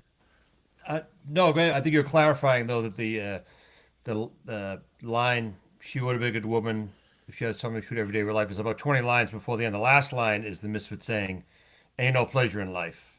Is where That's the it. story ends. So yeah, so they're both very famous, which is a change. A few lines earlier, the Misfit said, "There's no pleasure except just doing meanness in life," and then at the end, he just says, "There's no pleasure in life at all." So, Mark, I'd love to hear your thoughts on this. I know you're a great Flannery O'Connor guy. She is one of my favorites. I have her self-portrait right up here. That's a really interesting interpretation of, could that be interpreted as take up your cross daily? I think it's more radical than that. I think you can only take up your cross daily, follow those words of our Christ or the words of our Lord, if you're aware that there's a cross to take up. What makes his line so dramatic is that it makes us realize, or it really brings to the foreground that we are radically contingent, that like we can twiddle away our lives with these really, really minor things. Going back to what you said in your interview, Mark, of not really being good or bad. Like, at least I'm not, a murderer, but I'm also not a saint. Maybe we don't think about that part so much. But that line of "she would have been a good woman all her life if she had someone there to shoot her every minute of her life," that would be the impetus to get up and find that cross, find that journey with that Christian interpretation. I don't think see it so much as a invitation to pick up your cross, but a radical awakening that you're wasting your time. If you're not sprinting towards Christ, you're sprinting away from him. And that's something that the Misfit says a few lines above that, if Jesus is who he said he was, then there's nothing for you and me to do but to drop everything and follow him. But if he isn't, then there's no real pleasure in life except killing someone or burning down their house. And that line, like, if we had a gun pointed at our head every minute of our life, then we would drop everything and follow Christ perfectly, ideally, or hopefully perfectly. But we would drop everything and do what's the most important thing, namely follow him. But the grandmother didn't have that until the very end, and so that's when she has her real authentic moment of sympathy and compassion and love for someone else. And the Misfit, there's hope. There's hope for him. As Flannery says, all of my stories have happy endings. There's hope for him, but the fact that the last line of the actual story is that line of there is no real pleasure in life. There's a fear that maybe he's taking taking the other side of really there is no Christ to follow. Just do whatever you can to have some kind of pleasure. Yeah. Yeah. Well, that. I just want to Yes, sir. interject just because we do have the ability for people to enter questions into the chat. If you're uncomfortable chatting on platforms such as YouTube, you can also send me an email at jason@betterpairs.com, because I wanted to flex that I have my email address down in the bottom as well. And so I'm monitoring those if you have questions and want to submit them that way, both for this conversation here and for the rest of the live stream. But Mark, yes, you were Mark Gillis. You were going to say Mark Gillis. You're going to say something in response. A follow-up question for Mark. So the original question about the daily cross and the grandmother, she had an actual physical gun put to her head at the end. So what are your thoughts? I guess I'm paraphrasing the same question. What do you think are the ways that we do? Or do we get guns pointed to our head every day? And if so, what is that? Yeah, I was thinking about that question when watching that interview. And maybe not so much guns, but sticks, swords. But I think we certainly lull ourselves into this false sense of security that things are permanent, that we're relatively safe, but really we are so contingent on so many other things, the community, but like ultimately God. As a Christian, I would say if God were to stop thinking about me for even a microsecond, I would cease to exist.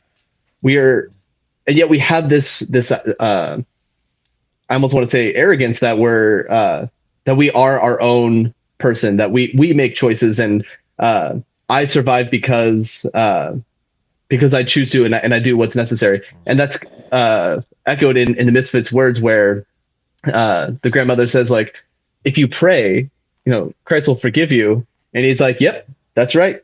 Well, then why don't you pray? I don't want no help, is his response.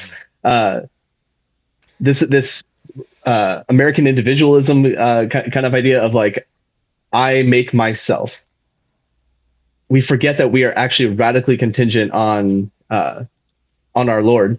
And that's why writers like Flannery O'Connor, G.K. Chesterton is always really good at it, of having this habit of seeing our lives and everything around it as gift, that it didn't have to be this way, that everything is contingent. If I see every day as just something that I endure, that I am going through, like a piece of detritus in a river, then that's when I begin to take things for granted. But if I see every day, every second, every flower, every sunrise as a gift, every person that I meet as a gift, I will never take anything for granted. And I think that would be another way of articulating the same thing that the Misfit is saying is either have a gun pointed at your head every day, or cultivate that habit of seeing the world as gift, so that you will never forget what everything is really all about, of dropping everything and following our Lord, if he is who he said he is.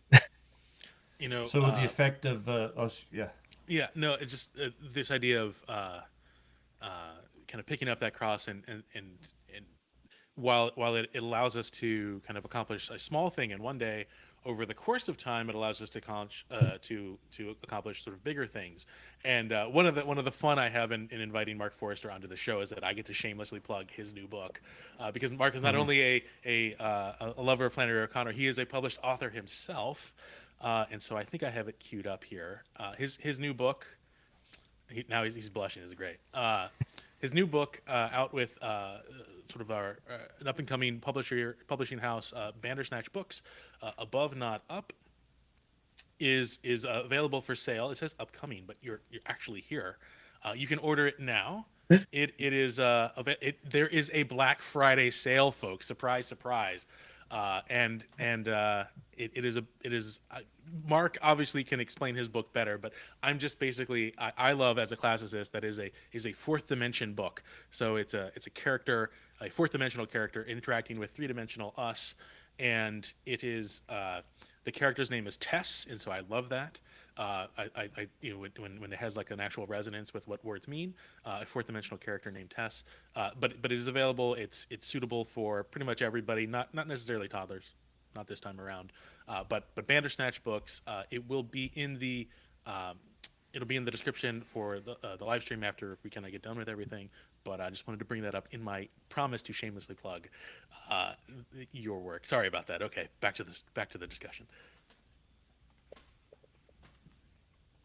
Sorry, Marcos, I derailed it all.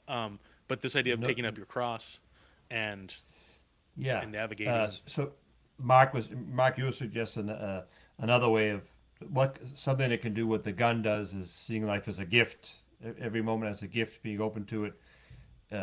So is what the gun does and what that openness does, is that essentially it? That it takes you out of that you talk sort of the prison of self, and that sometimes it's done violently, or sometimes it can be done in sort of like in Shakespeare. You get tragedy and you get comedy. You learn through death, the dead bodies on the stage. Okay, now I see it. And then the comedy, they deserve the same fate, but someone saves them, and now they get a gift, and you can laugh. Does that work? Maybe that the pain or joy as ways to take us beyond our little ego. I think that's fair to say, and I think the reason O'Connor writes the way she does, like in her own letters and essays, she talks about how she has to draw big, startling figures for the nearly blind, and that's us today. That we are blind to that gift, and like she doesn't want to promote some like feel-goodery platitudes of be kind and have empathy, whatever. It's better to jostle us awake with this very upsetting scene. Like if we could cultivate that habit of seeing life as a gift, I think it would ultimately have the same effect. But again, that can turn into just a bumper sticker slogan. And so she tells the story this way of like, we can also come to that appreciation for what we have, appreciation for the life that we have, and live our life well if it's constantly under threat. And obviously that's a less perfect way to be good, of always remembering that like, well, if I'm not good, something terrible is going to happen. There's a kind of a perfect versus imperfect contrition comparison we can make here. But they will effectively do the same thing. And I think this is her way of trying to wake us up to that reality, not through a very pleasing scene of like, try reimagining everything as a gift. Justin does a great job of that. He's very poetic, and I very much love that. But I also love the way that she does it, because it's through the grotesque, through the violent, that she can wake up an age that's nearly blind. What do you think of the comparison that what she says about having to write in big letters, the comparison to the Republic? Socrates saying that we want to look at the soul, but it's like letters far away, they're hard to read. So we got to write them really large, and we're going to build a whole city to make it easier to see. Is there something universal about? It strikes me as something universal about. These are hard things, and maybe today, as you said, we have particular blindness to things.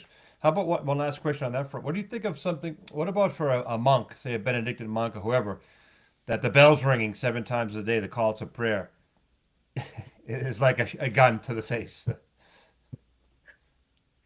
I mean, it's it's not a threat of violence, right? Unless you do see it rightly, because for a monk, it is part of his life, part of his vocation, his identity, to pray 7 times a day, to enter into that liturgy. And if he sees his vocation and his life rightly, he would know that his soul is in peril if he doesn't hold up his end of the deal. If he doesn't live out who he is, then that is a moral peril. That is a peril for the soul, which is worse than what the grandmother went through. She went through a terrestrial material death. What those bells can be for us is signaling that spiritual death is nigh. So wake up, get your butt in church, and worship our Lord. So I do think there's a comparison there. And to your comment about the make it a big city. I think there is something universally we could draw from that about works of art in general. Obviously, so much of the drama is on the last 2.5 pages of this story, um, but but the drama of the whole story prepares us to receive that message, to receive this, or to witness this this dialogue between the two. We couldn't read those last 2.5 pages in isolation and have it, impact us in the same way.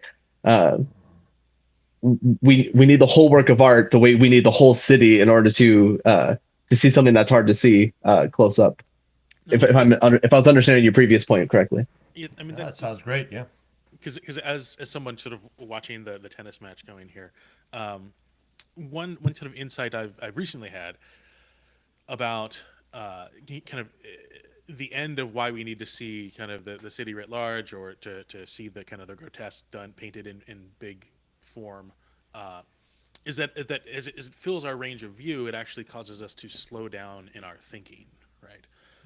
And in the episode, Mark Gillis, we had, I was talking about the car and kind of the bubble, and largely influenced by having to read Zen and the Art of Motorcycle Maintenance in high school, insofar as sort of the way that we can travel across this very large country that we have in isolation. But also, I think the speed of cars kind of throws us off as well, right? And needing to kind of slow down, which is funny, or which is interesting in the context here of Flannery O'Connor, bit, because she gives that context of kind of the payoff at the end of the short story, but she's done it through a short story, right? And she's caused us not to read long, like I'm listening to the audiobook with my children of The Lord of the Rings, and we're in the Two Towers, and going through the Fellowship, and you're like, Bombadil, let's hurry it up, man, come on, stop singing, right? And it's long, and it causes you to be slow because it's long, but she actually can cause you to think slowly, to read slowly, to kind of because it's a short story, you can read it over and over again rather quickly, and kind of chew and mull and kind of masticate, right, every word and the symbolism, and it causes us to kind of slow down in our analysis of a literary work, but then hopefully it kind of causes us to slow down in our life, right? My recent experience, and part of this insight, said I recently have spent a considerable amount of time translating the first book of Augustine's Confessions, foreshadowing later in the live stream, and you really have to kind of slow down, right? We're used to reading translations of Augustine and of everybody else, and we kind of just go through fast and gobble it up and think that we kind of understand really what he was saying. We go to the original language, and they have to go through that low door of translation, and everything kind of comes alive, and you really start to ask questions about what is meant here, right? We see that in reading in our mother tongue in English, when we have to kind of really kind of take everything slowly, and I think just in general, right, we approach life out of necessity, out of the need to kind of deal with things rather quickly, but it becomes a habit, and it becomes, I think, to our detriment if we're always living in the fast lane, if we're always thinking in the fast lane, and we don't have sort of time in our lives to pick up that cross and to slowly carry that cross, right, to Calvary. Okay, soapbox off. Woohoo! Any thoughts? No, on that? that's well said. Yeah, and I think that the stories and songs and people play the things of everyday life, the things that do grab our attention. They pierce the dome, maybe that Joseph Peeble talks about, the dome of our life that keeps us in the 3 dimensions. I got to hear about this 4th dimension, Mark, later. So you got to fill me in on that. I have no idea what that is. I'm totally living in the cave here, so you got to help me out here. But yeah, you're Jason, about slowing down, and the pace of life is so fast, and any things that do call to us or wake us up, those gadfly moments are maybe those are a chance to slow down and not be so blind and chewing our food too quickly. Yeah, I'm reminded of what you said, Mark, at the very start of your interview, referencing Sister Wendy talking about art, and yeah, good art ought to be arresting. it should make us kind of stop in our tracks. And I love that she had that response about the photograph of the piss Christ. That she's like, no, this isn't shocking or disturbing, like, because you know immediately how you feel about it. What's arresting is when you witness something and you don't know how to suss it out. Like you don't know how to feel about it. And like obviously like there's a myriad of great works of art that from their just overwhelming beauty they arrest us.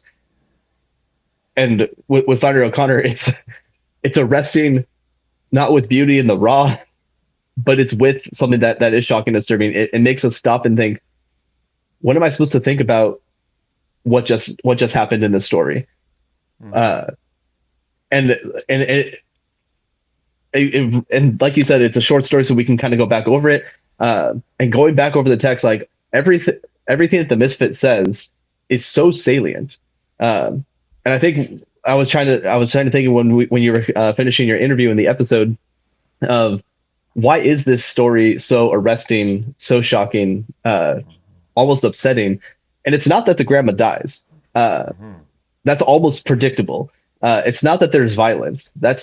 It's part of the story, but that's not the part that's upsetting. What's so upsetting is we're brought face to face with this reality that we are not good, and that we are sitting in this tepid pool of not really pursuing virtue, but also at least we're not, murderers.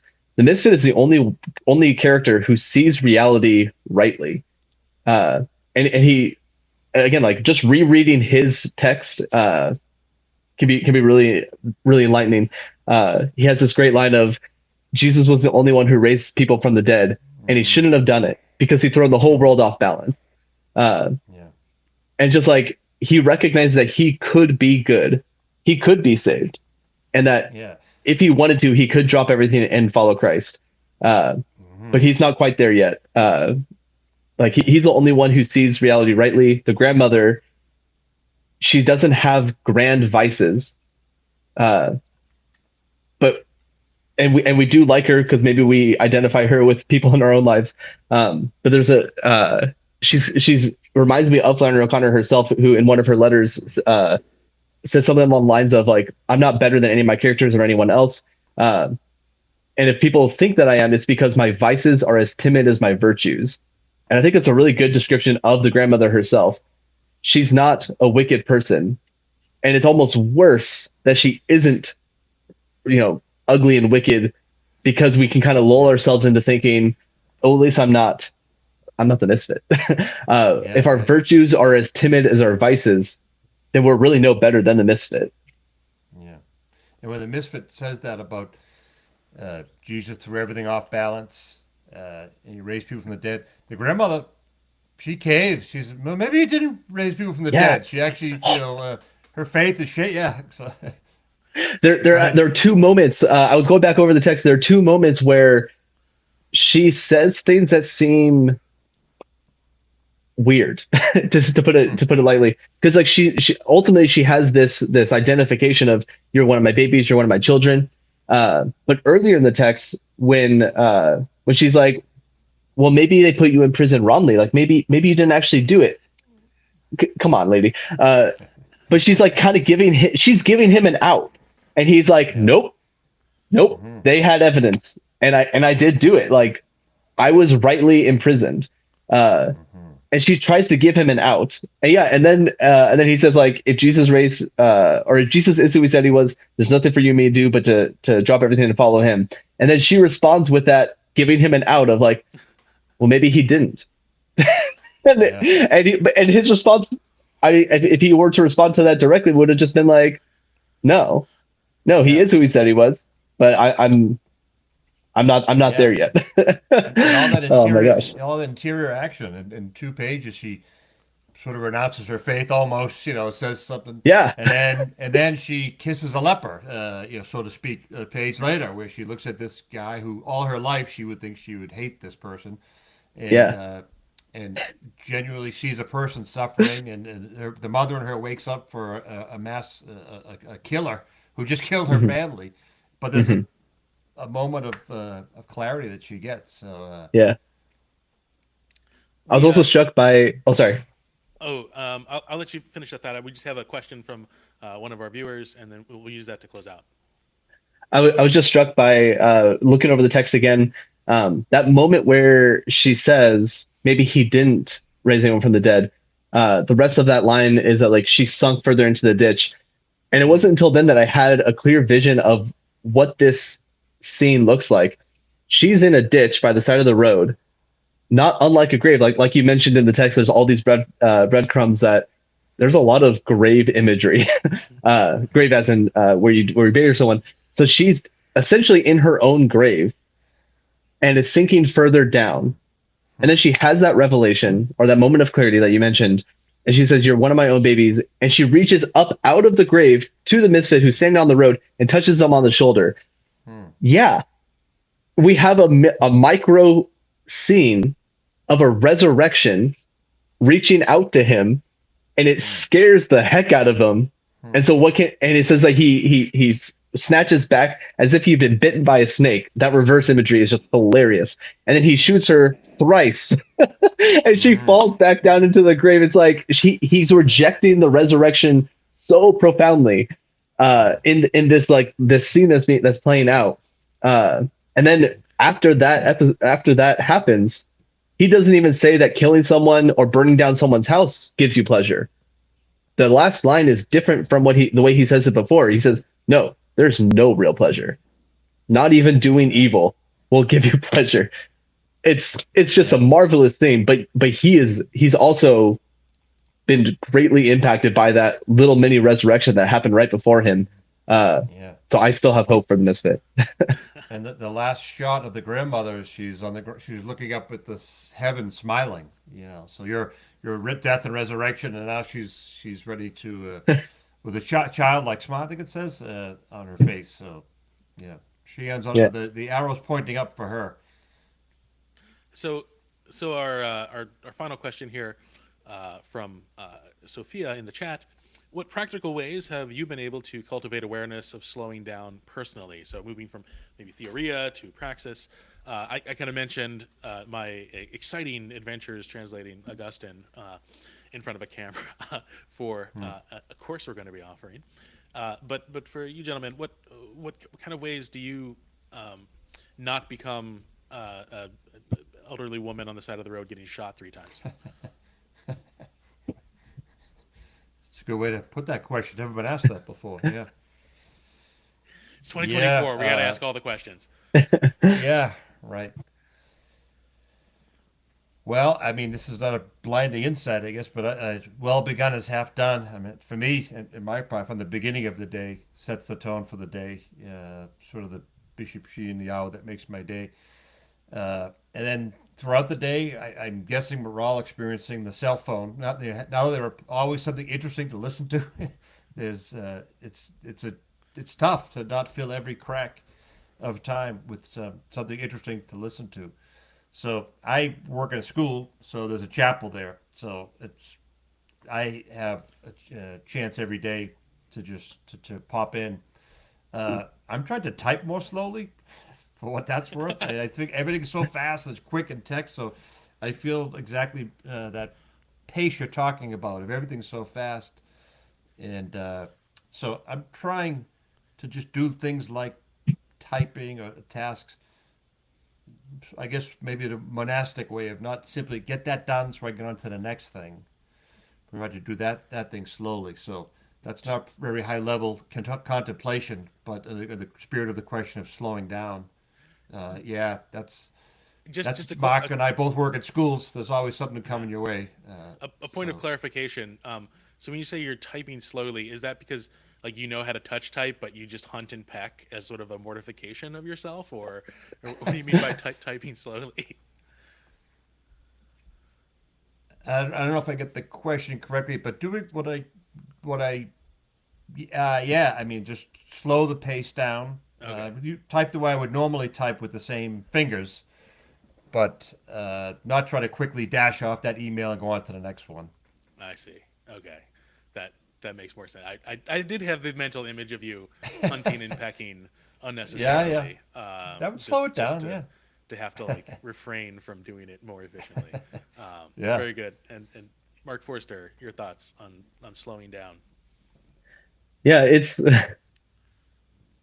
not something I do perfectly, first of all.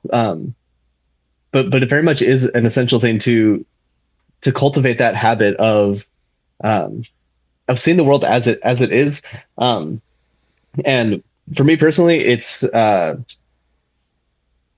I have a tendency to be more of a workaholic, and being a high school teacher, that's a really bad combination. Because yeah, like Mark said, like there's always something you could be working on, whether it's grading or developing, more of yourself for whatever class you're going to be teaching. There's always something I can do, um, and I've had to force myself to make a certain period of time sacred. I think of there's a great poem by Wendell Berry titled "How to Be a Poet" to remind myself.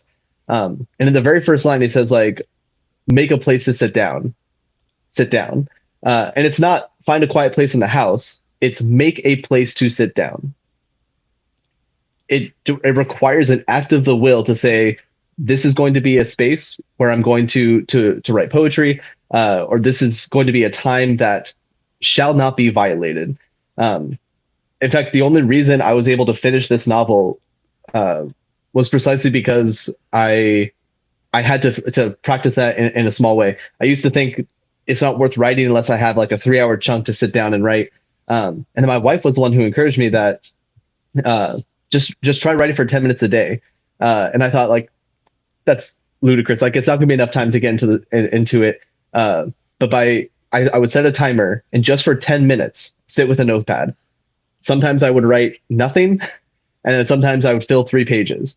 But like making that time sacred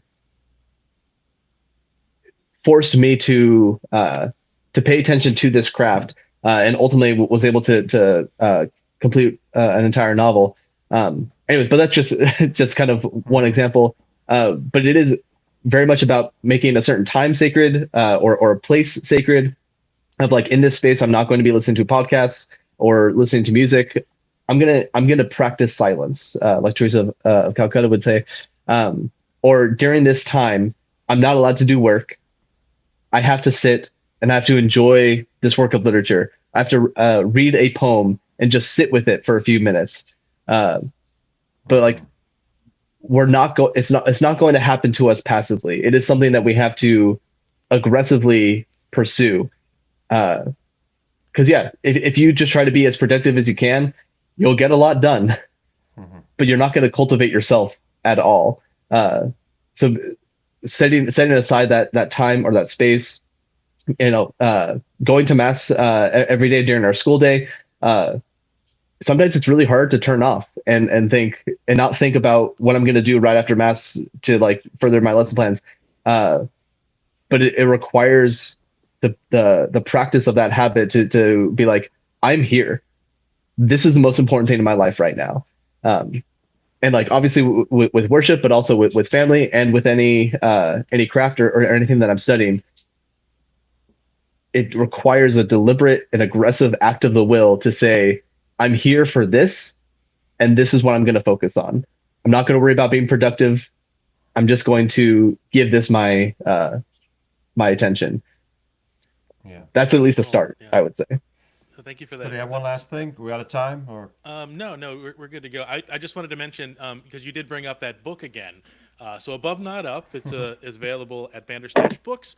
This other kind of fringe website called Amazon, but Bandersnatch Books is hosting a 40% off sale of Above Not Up and all the rest of the catalog, but really Above Not Up. So need to throw that one out there for people who are planning their holiday gift giving. Okay, Mark, Marculus, back to you. we talked about throughout the day taking the break from the day to set time apart, but also in the day. So not in slowing down certainly can mean taking the pause, getting out of the ordinary. The bell rings, you go off to the monastic bell rings, and I have prayer time however that's done. Also, paying attention to the person I'm with. trying to really listen, to become a better listener. Where I sit in my office, I have a student in front of me, but I can see the hallway, and there's always something happening in the hallway. So it's like a football game in the restaurant above your wife. I really have to work hard to. They talk about John Paul II. He mastered the art of listening. So the art of paying attention to the person I'm actually with is another thing that slows down. And it's hard to do it, but it's right in our daily life. It's not, you don't have to go to the desert, to do this incredible penance. Uh, it's the people I'm actually with. I don't know if I want to say it's like getting shot in the head, but that's a chance to get out of your world and be focused on somebody else. I think maybe our audience might be interested to know that my special place for writing is Chick-fil-A. And usually not too close to the bouncy house. It gets a little loud, but yeah, the spicy chicken sandwich, excellent. Sometimes deluxe, sometimes the regular, and I handwrite pretty much every episode of the BetterPears podcast there in that sort of the sacred space of the Chick-fil-A dining area. It's a weird thing. Will this Latin what was that? Yeah. Will the translation of Augustine be the Chick-fil-A edition? You translating Augustine there? I am somewhat hesitant to grab corporate sponsors. And Chick-fil-A, if I'm keeping, Meatless Friday and then they're closed on Sunday, that's only really 5 days a week that my space is available to me. Because I don't even know if they have vegetarian options, just fries, I guess. I don't. Anyway, but yeah, taking it slow and having that. I am a little bit crestfallen in the sense that I was kind of hoping Mark Forrester would say that you make that space and then a fourth dimensional being comes and helps you write a book. and that really he was just telling whatever the fourth dimensional being was saying him, and then it's under the guise of a children's book. But we'll wait for the making of documentary to reveal that, I suppose, Mr. Forrester. Very good. It has been a delight to have you both here on the live stream. So thank you for stopping by. And again, you can check out both of their episodes on the Confederal Reserve here on YouTube, but it's also posted up on Rumble. It really is nice to be able to kind of have this discussion and to kind of focus slowly, thinking slowly on the great kind of treasures that have been given to us in the literary world, but how that kind of relates to our grappling with reality and practical living. So thank you again, gentlemen, and have a blessed evening. Yeah, thank you. Thank you so much. Congratulations, Mark. Great job. Thank you. And we'll just transition here. I need to, yes, we'll set up kind of our next session of the evening.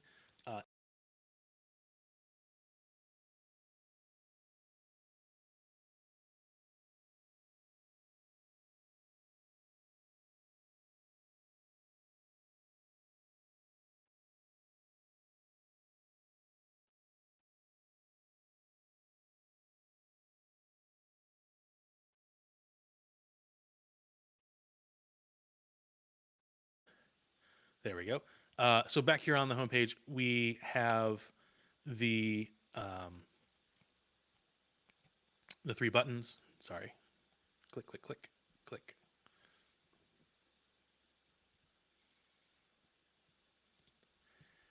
The three buttons, you can click here to become a patron. And again, that's $12 per month or more. You can opt. You can cancel at any time. Very simple process. You'll be kind of work out a registration to have your account here with BetterPears. If that all fails, again, you can very easily email me at jason.betterpears.com, and I'll take care of that for you. But again, filling this out, you select recurring, the $12 or more. But this really does help us continue the work of BetterPears.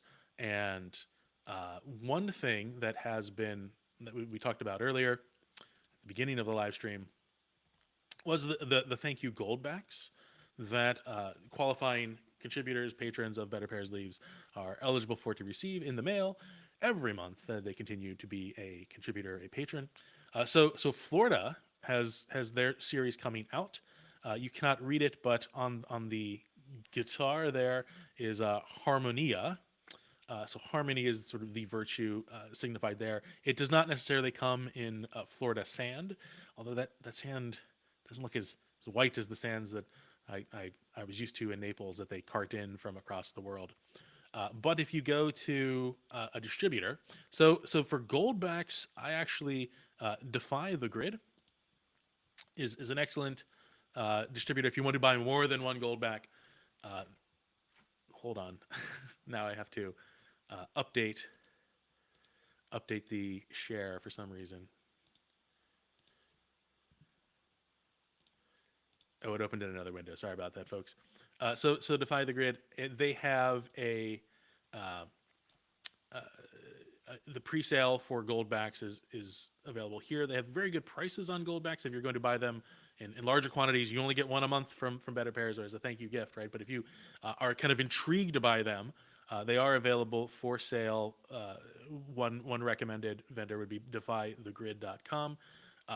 Florida notably is issuing a half Goldback, so that it'd be worth sort of half the value of a full Goldback, and also a 2 Goldback note or coin, and then 100 Goldback. I don't know about the legitimacy, not the legitimacy, but sort of the feasibility of 100 Goldback. It would essentially be a tenth of an ounce of gold, and the U.S. Mint produces 10th ounce gold coins, so that'll be interesting to see how well that becomes useful. So one question we get asked is, well, if the value of gold goes up, what's going to happen if the value of the Goldback is greater than the $12? Well, one of two things, right? Either we raise the value of $12 and let everybody know, opt in or opt out, or we opt for the half Goldback to maintain that sort of parity between the cost of the Goldback and sending it to you, and then sort of the profit or the additional funds that are used for the continual operations of BetterPears. So one of two things will happen. And to make it really confusing, we might give you the option. But anyway, if you are interested in purchasing gold from Defy the Grid, I would note that in the all the pages that are open,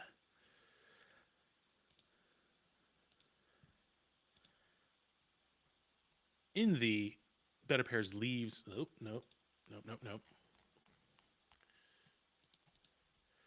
The frequently asked questions of BetterPears Leaves.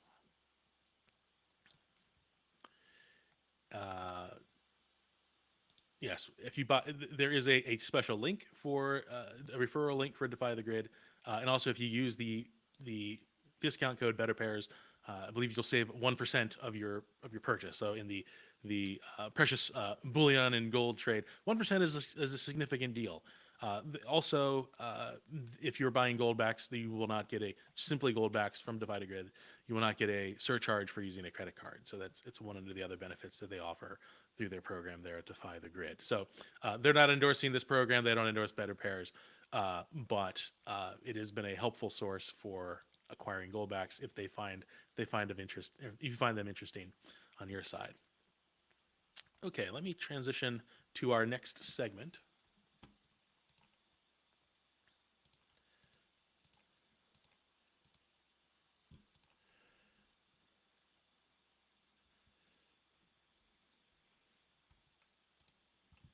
Just hold on, folks.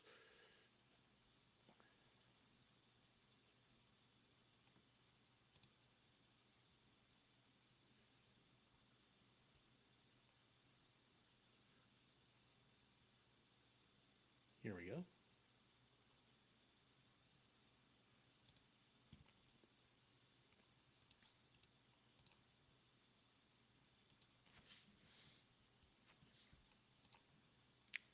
We're going to introduce our greenhouse fellowships. So you might have heard of these and various messaging from BetterPears, and we're going to kind of have a sort of the announcement video, the explanation of BetterPears greenhouse fellowships, our in-person fellowships, and then we'll discuss that on the other end of the video. So just a moment here.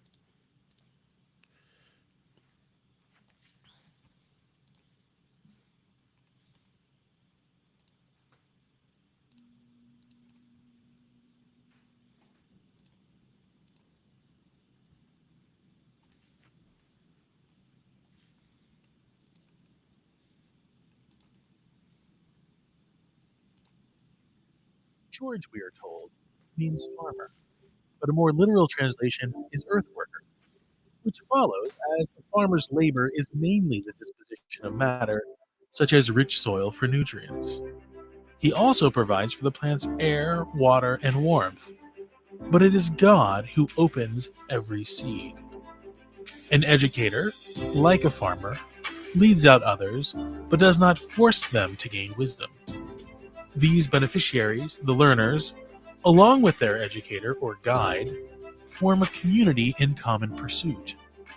Through such communities and their gatherings, what is natural in us is able to participate in what is supernatural and everlasting. Over the last year, BetterPears has offered a podcast on a wide range of topics as an aperitif for an audience in search of more. Not just mere life, but the good life. Aristotle, in outlining the good life in his Nicomachean Ethics, devotes 2 books to friendship. The possession of true friends is a necessity of good living.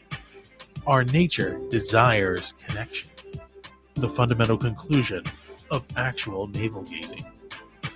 Such friends, beyond their utility and the pleasure their company offers, must mutually pursue what is true, good, and beautiful. While a podcast might have been the beginning, something greater is now needed. BetterPears was established to present the wisdom of our betters in their own words. In keeping with this principle of original sources, but mindful of how ancient languages can be a barrier for many interested in seeking real human connection, BetterPears is excited to announce BetterPears Greenhouse Fellowships. Like a horticultural greenhouse which shelters plants from harsh winds and the bitter cold, these fellowships will be participatory dramatic readings of William Shakespeare's greatest plays in their original English. Each dramatic reading fellowship will experience together one of these timeless plays over 2 two-hour sessions scheduled a week apart in a hosted home setting with an experienced guide and delicious hospitality, all for a fixed price. Register online today at betterpears.com/greenhouse and start your free BetterPears account so you will never miss out on BetterPears offerings. During registration, you can opt to bring your own text of the play or arrange for one to be provided for you. Your fellowship guide will start promptly and assign participant fellows to certain roles for the session based on your registration order. In the following week, new roles will be cast for the conclusion of the play so that the main roles are more equally shared. Once roles are assigned, the drama begins. There are no costumes or staging, but fellows are invited to perform their lines to the best of their ability without preparing ahead of time.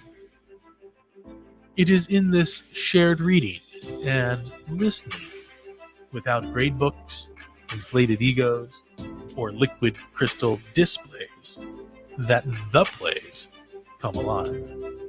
What is foreign in Shakespeare's syntax and diction gradually becomes habitual, part of how we think and talk. What is more, you enter into Shakespeare's world with fellow travelers who discuss the dramatic themes, plot, and pitfalls as each session concludes, and the real fellowship continues. These BetterPears Greenhouse Fellowships are starting up in the Oklahoma City metro area. Please visit betterpears.com/greenhouse to register today.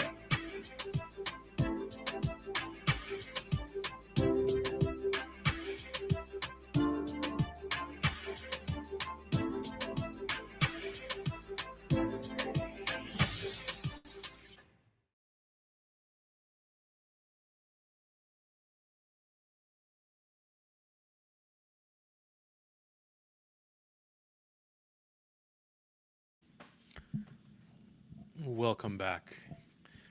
So that's sort of our introduction to the BetterPears Greenhouse Fellowships. Again, right, this idea of a greenhouse, ideally, or not ideally, originally, the whole idea of reading works in the original language particularly with my background in Latin and ancient Greek, is you know kind of the genesis of the idea of better pairs, right? That I had this ability that I once studied professionally or have professionally used in the certain sense I've taught Latin and Greek professionally, but as a student, and really quite enjoyed and really wanted to kind of continue in my life. But the difficulty is like, how do you do that if you don't have anyone to read with, right?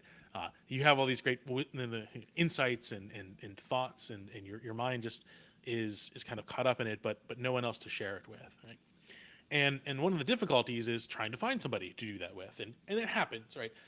It happens in the sense that you can find a small kind of Latin or Greek reading group, and that continues, but then eventually people get kind of busy. Life happens. Sometimes life happens more than you'd really want it to happen, and then that sort of situation ends. Well, the question I was posing in sense of I like systems, even though most of my writing is very unsystematic in a certain sense.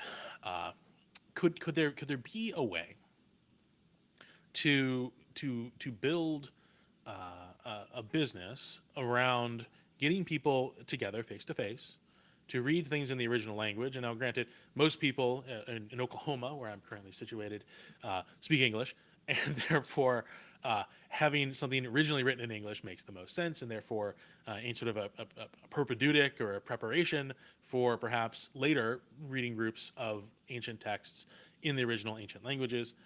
Having something that really kind of sparks the imagination, that draws into question the transcendentals, the true, the good, and the beautiful, but also sort of the human spirit and how our emotions work, and draw out all of that sort of in dramatically. Shakespeare really fits that bill, right? It's sort of his just common acceptance is as one of the great poets and playwrights of his day and our day.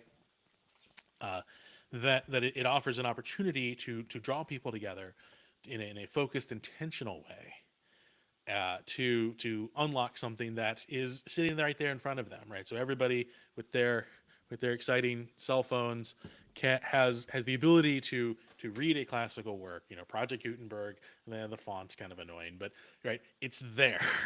you can have audiobooks, you can have all these other kinds of things. Why don't people do that, right? Why do they waste their time on social media that doesn't make them social, right? That silos them and keeps them focused on one thing, keeps them sort of as a consumer of information, a consumer of goods, and not a producer of their own thoughts, and not sort of contributing to the great conversation of the West. So BetterPears Leaves, BetterPears Greenhouse Fellowships are really that, right? And the idea is sort of threefold. Let me shift to our website again, and I'm just gonna hope that I left open the tab. Here we go. So back to our website. I've explained this before, but the down here in the three columns, it's sort of broken up into what I call the productive, the practical, political, and the theoretical way of life, according to the ancient sort of bifurcation of the ways of life here, right? So support for BetterPears is the practical, in the sense of it allows BetterPears to continue working. Again, we include prayer for BetterPears as a practical means of sustaining us, right? That we are existing or held into existence by God, but that through this intercession, our work can be accelerated, can be prudentially determined in terms of the way forward and the appropriate use of our energy and resources. But also BetterPears Leaves, which we will continually talk about tonight, right? In terms of this patron program, right? $12 or more a month. Support the work of BetterPears, receive a Goldback in the mail. Also, right, if people are going to underwrite a particular episode, there's and to have a dedication for an episode of the BetterPears podcast, there's an opportunity there, as well as the BetterPears Market, right? So all the mugs from the Market Mug giveaway are available here. We are running a sale on mugs, particularly mugs that have been selected by our Market Mug giveaway winners. Those are available at our market, or at the BetterPears market. So if we search by prices, we'll see actually this is a photo from one of our winners, the Foc Difficilia Colepira mug, our gold mug, Stop Big Lexi, and then the Agnosco Veteris Vestigia mug, the words of Dido from Virgil's Aeneid. It's kind of hilarious in my mind. Anyway, those mugs are on sale. They are cheaper than the other mugs that are not on sale for our Christmas season, the Advent, for your Advent shopping for Christmas. So make your way over to the BetterPears Market if you would like to enjoy the mug. Should you not be a winner of the Market Mug giveaway, or should you need multiple mugs because you have friends? Okay, sorry about that. Back. Here we go. Our practical political way of life, right, are these in-person greenhouse fellowships, and as well as the fellowship roles. So that's one way to kind of explain my thinking of the fellowships, is from the presentation of how they exist and how they can be scalable, right? Because we want we want to host these fellowships in a lived home, a lived-in home, in the good connotation of that, right? So one kind of popular way of thinking about spaces or places is that you have a sort of a first place, which is your home. You have a second place that is your place of work. We're very we're post-industrial age here, right? For a while there during lockdowns, everyone's first place was their second place was their first place. But then there's this idea of sort of a third place, right? So think, the TV show Cheers, right? Cheers, the bar, was this third place. It wasn't where Cliff was on his mail route or whatever. We're not even sure what Norm did for a living. But right, the third place can be like a tavern, a bar, different words for bar, or even say like a church, meeting space or that kind of thing. And my idea with BetterPears is, no, we didn't want a third place. We wanted a third place that was somebody else's first place, right? So the domestic setting of these fellowships is important, not just because it makes it seem like the host of each fellowship is sort of a hobbit, hosting all these guests in large numbers, but because, right, the quality of someone's home kind of reflects their own tastes.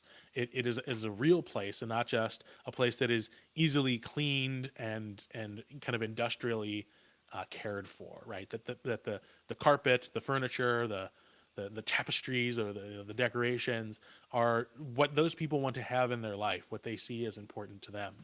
And so it was important to me to have sort of this idea of a host that these fellowships be hosted in someone's home.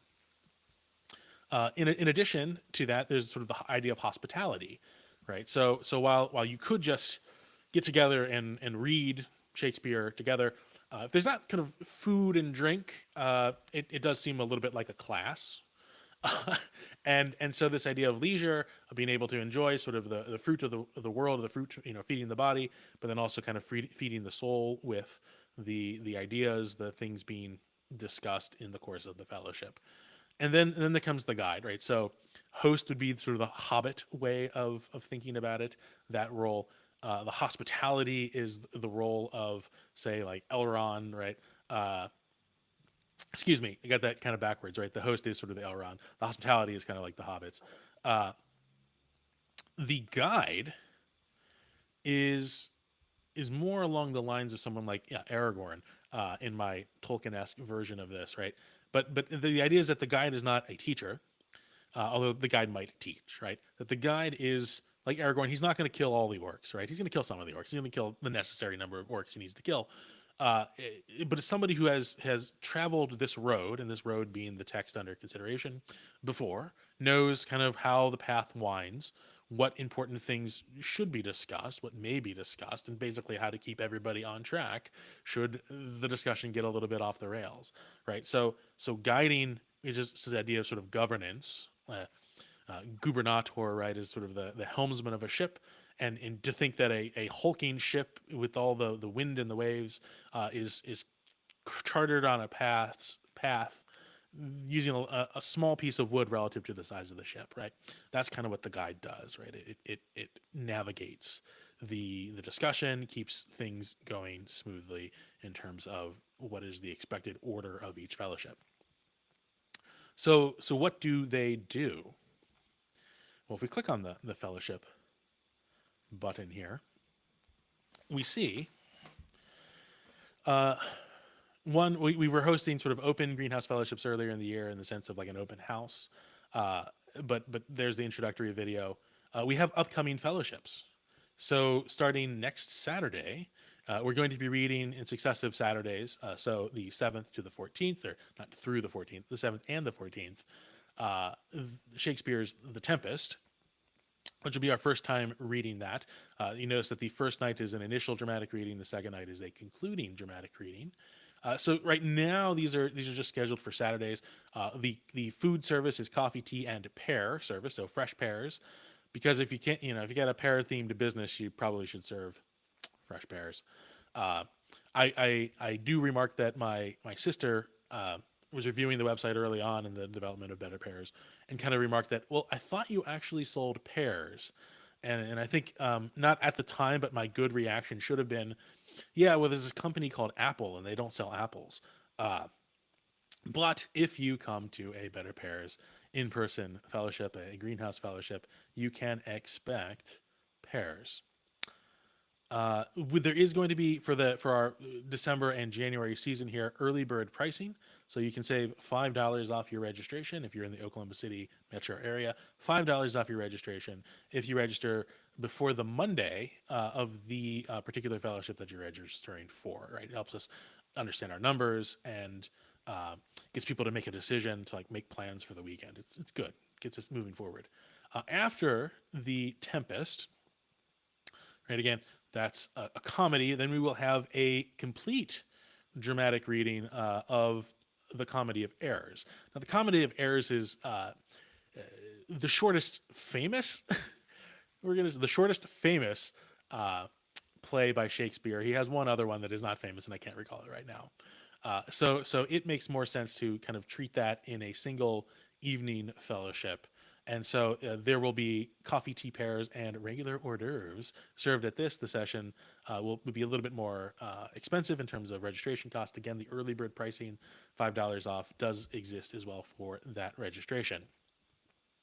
Following that, so in Christmastide, December 28th, we will begin in actually our Christmastide. Therefore, it is important that we would then read Twelfth Night, right? Another one of Shakespeare's comedies, which has nothing really to do with the 12 Days of Christmas, but it was apparently first shown during the 12 Days of Christmas, when Shakespeare originally put on the play, and therefore kind of had a nice little like tie-in in that sense, historically speaking. So it makes sense that we would also give it a whirl then. That's going to be a coffee, tea, and pear service. The following into 2025, January 4th, we will have the concluding event there. And then our last one on the docket, moving away from comedies, we will have Macbeth. So a good dreary January in darkness. We will discuss regicide in Scotland. So we have that to look forward to. Yes, we've done what a history in the sense of Henry V, but otherwise largely comedies. And so it seems a good time of the year and really to take on one of the kind of cornerstone plays of Shakespeare and Macbeth there at the beginning of the year, January 11th and January 18th. And again, if you click on these, both here or click on the picture or over here, right, it will take you nowhere because it opens up another screen. I will then readdress my screen share.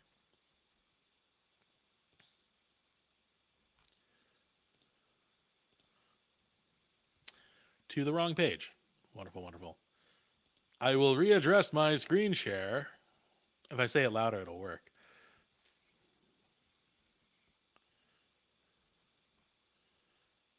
Here we go. to the registration page. Again, this is the Tempest. The initial gives you the dates. This little button allows you to add this to your calendar. I think it's an ICS link. We get the who, what, where, why, and how. If you so we don't really have a hard and fast rule. It is sort of a preference, if you will, that the fellows of a fellowship not read from a digital device, right? Just it's divisive. That's punitive punishment for everybody involved. So we have the ability. You can buy a copy of the play, right? So we just go with the Dover thrift editions. They are sold for $5. You can also just sort of rent or have a loaner for the evening. And that's what you can kind of expect, right? It does. I think it plays better if we have pages. It seems much more human. People are less kind of distracted, perhaps, by their phone and what they normally do, and it kind of takes them out of that normal routine. Should also be noted that there is a refund policy. So it's a 48-hour kind of policy. There's a $15 cancellation fee if you get it. So there really is no cancellation fee. That is within 7 days. Yes. So it generally speaking, register, come, show up. All right. All the kind of the moving parts are there for registration. There's no door tickets and that kind of thing, right? Everybody registers ahead of time, and it provides for sort of both the easy flowing of the fellowship and the general safety of the fellowship in that sense, right? Because you're getting welcomed into somebody's home, and so having a general sense of what numbers for the accommodations is important for the general flow of BetterPears. Additional information you would fill out here. When you save and continue, there's my birthday. When you save and continue, it will then ask if things like accessibility issues you might have, food kind of concerns in terms of allergies, and then whether you will need a book. So it kind of confronts questions for both the host, the hospitality, and the guide.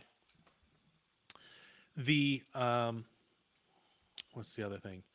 And then you will also get an email that shows you sort of preferred parking and how best to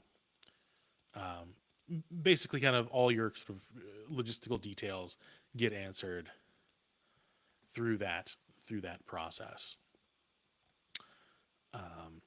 So if you have any questions about these fellowships, if you are interested in maybe hosting these fellowships outside the Oklahoma City area, the whole idea of BetterPears is to be sort of scalable. Well, so the podcast is by its nature scalable. YouTube allows the Confederal Reserve to be scalable in that sense, but in terms of the fellowships, right? These roles, these sort of independent contractor roles of guide, host, and hospitality, could be operated across the world. Technically speaking, would get all the legality of hosting, and running a business in all these different places, but it really kind of hinges on if you think of the fellowship as a general fellowship, as sort of a collective of like-minded individuals, a collective of people who are intentionally interested in accomplishing a goal. And then in any kind of group, you would have those people who rise to the sort of not the position of leadership, but answer the call of leadership, right? And that could happen, right? Again, everything in this fellowship is pretty much open source, right? It's sort of public domain. Shakespeare, public domain, right? You can get together right now, get a bunch of copies of Shakespeare, and read them with your friends, and that's great, right? Would that the world were already burning, right? And the problem, though, is that those people who rise to leadership, life happens, and they move along, and then that kind of great camaraderie and the community that develops fizzles out. So the business side of it, right, is really largely focused on commensurately sort of rewarding or commensurately sort of acknowledging the contributions of those who are going sort of above and beyond the call of duty, not just simply showing up and participating, but buying food, offering their home, being in a leadership position in terms of guiding the fellowship, right? So these people who are adding an extra to the collective, adding extra to the community, are then compensated from sort of the collective sort of pot that amasses to both pay for and appropriately compensate those who are offering more. That's one way to think about it, right? And then, so what's the role of BetterPears? Well, the role of BetterPears here is that we kind of operate, and again, in our Tolkien our Tolkien framework here as sort of like the Gandalf, right, character who gathers all the important people together, and you're important if you show up at a BetterPears Fellowship. Gathers all the important people together, kind of does some things with them, perhaps, and that's when I'm operating as a guide and other kinds of things. But largely kind of like leaves when all the bad stuff starts to happen. That's kidding. But doesn't necessarily need to be there in order for the things orchestrated together to come to pass, right? Got to go fight a Balrog on the other side of the world, or down in the pit, or that kind of thing, right?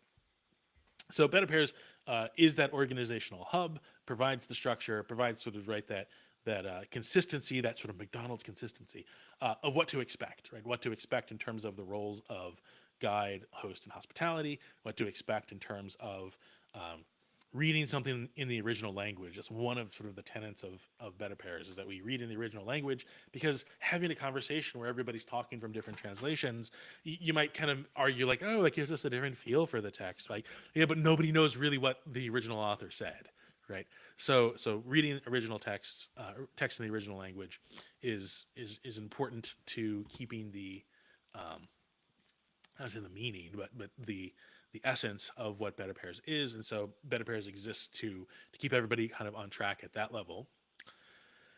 And also BetterPears offers that transparency, right? Because these host and guide and hospitality are independent contractors. And so they have the ability to offer their own unique gifts to accomplish the goals of that particular role. And so the relationship with BetterPears is not as an employee where we're kind of latching down on exactly how they do everything that they do.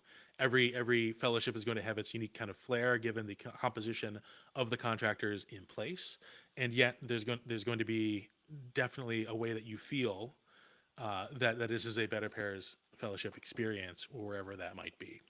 So on the website, there was an opportunity to apply to become an independent contractor, and then I will work with you to make this sort of a reality in your part of the world. So that's one of the ideas of sort of the scalability of BetterPears. Even though you might not be in Oklahoma, there's a good number of us in Oklahoma, and we try not to let the good parts about Oklahoma be known to the people outside of Oklahoma. It's sort of a brigadoon kind of thing.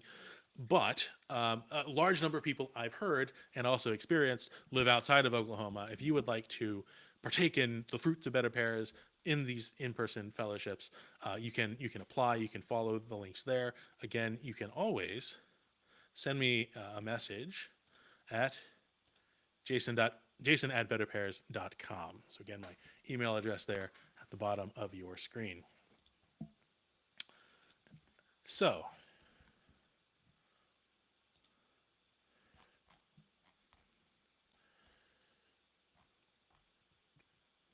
let me just check the schedule here and see where we are. We will offer our prayers. I'm on camera, but we will offer our prayers for our next guest, who is braving freezing rain and ice on the road in Michigan, trying to get home to be our guest on our next segment. Exciting times in the world of live streaming. But let me just check one last thing.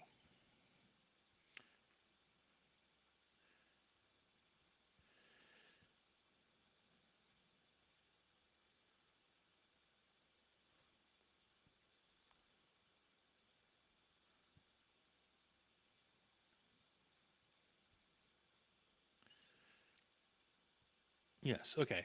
We'll take a I will take a break. You guys can enjoy the a video here about our market mug giveaway. We talked about this before, that every contributor to BetterPears Leaves, and I do, BetterPears Leaves, it sounds like go away BetterPears, right? Leaves in the sense of like what comes off of a tree, or what is the engine of a tree, right? That helps it produce juicy fruit. The actual fruit, not the gum called juicy fruit. Anyway, but also because it is gold foil leaf in the form of the Goldback that you would get in the mail. Oh, it's a pun. Oh my goodness, this whole horticultural thing of BetterPears. It goes deep, folks. It goes very deep. But we do have our market mug giveaway. In addition to receiving a Goldback, you have a chance to win a mug of your choice from the BetterPears marketplace.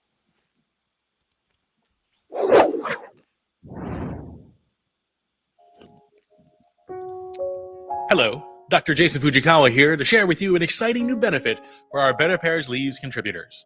We at BetterPears are growing concerned about the increased rise of muglessness in America. That is, the absence of quality ceramic mugs with which to hold hot, and indeed sometimes cold, beverages. Some poor souls have taken to cupping their hands to receive precious hot coffee and tea, only to suffer burns and, worse yet, spilled beverages. Some have even resorted to drinking directly out of the carafe or teapot. We here at BetterPears have had it up to here. Here. That is why we have instituted the BetterPears Market Mug Giveaway for the rest of 2024. In addition to receiving fractional gold in the mail each month, every qualifying contribution to support BetterPears through BetterPears Leaves earns an entry in our monthly drawing to win a free BetterPears mug from the BetterPears Market, shipped right to your door. Contributors who have previously supported BetterPears will receive additional accumulating entries for all past months. Also, contributors can receive additional entries for referrals. Each monthly winner will select a BetterPears mug from the BetterPears Market. Choose from the iconic Stop Big Lexi or Factificalia Cole Pyrum lines, or something more deep cut like our mugs featuring Latin and Greek quotes from St. Augustine, Virgil, and Homer. Support BetterPears, live your best mug life, and help stop muglessness today by visiting betterpears.com/giveaway. No purchase necessary. See official rules for details.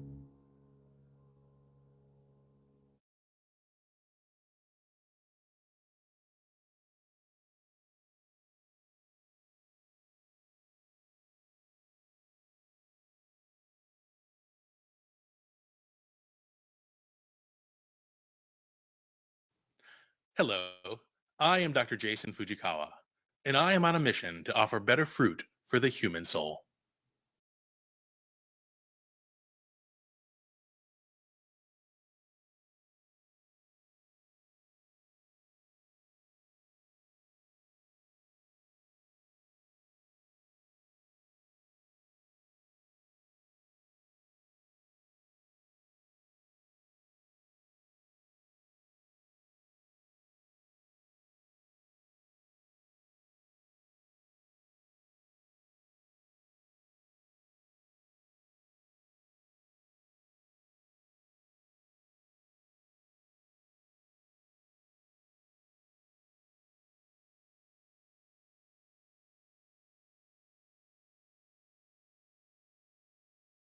A study of the true meaning of words. BetterPears bites. Gulp gulp. Thus, etymology is something like a study of the true meaning of words, and yet this explanation is unsatisfying over time. The exchange of seemingly arbitrarily arranged characters in English to more exotic, but nonetheless equally arbitrarily arranged characters in Greek, along with the defined meaning sprung forth like a magician's rabbit from the lexicography cartel, or as I call it, Big Lexi, is to trade linguistic servitude to Noah Webster for that of Liddell and Scott. What we desire is something that I call deep etymology. Professional linguistics researchers might have a different name for this approach, but they tend to award tenure for neologisms, not conventional taxonomy. In any case, deep etymology seeks to consider meaning beyond the dictionary definition of the verbal roots which phonetically or orthographically connect us to earlier generations of the human family. BetterPears bites. Gulp gulp. Thus, etymology is something.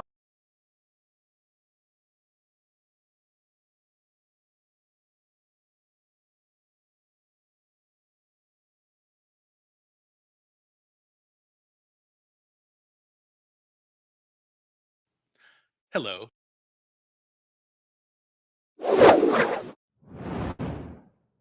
Today is the end of the month, and your inbox is likely filled with appeals to support a candidate and receive a limited edition trucker hat or give and help overthrow the Republic. Instead, have you considered supporting the work of BetterPears with your hard-earned dollars? BetterPears offers the BetterPears podcast, a vast collection of short audio essays on language, philosophy, and theology, a veritable Mr. Miyagi dojo for your mind. In addition, BetterPears presents the Confederal Reserve, longer format interviews discussing classical works selected by each episode's guest. By supporting BetterPears Leaves today, for as little as $12 a month, you will receive a genuine Goldback in the mail for each successive month of support, a thank you gift valued at over $5, and you can cancel at any time. Your continued contributions and prayers help make the work of BetterPears possible. Visit betterpears.com/leaves today.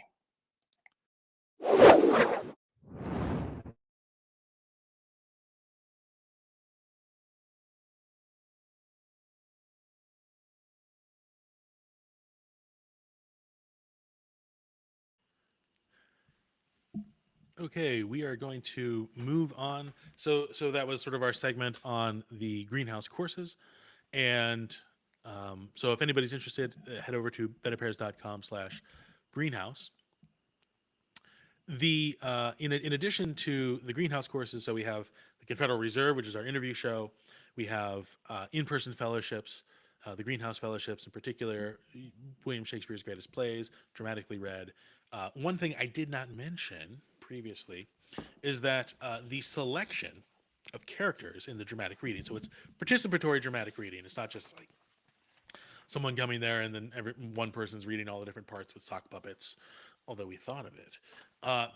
The way that it works is that that when you arrive, you get what we call sort of the character selection sheet, and so it will basically list all the characters by act and scene and their speaking order in that scene, and then the number of speaking parts, not the number of lines necessarily.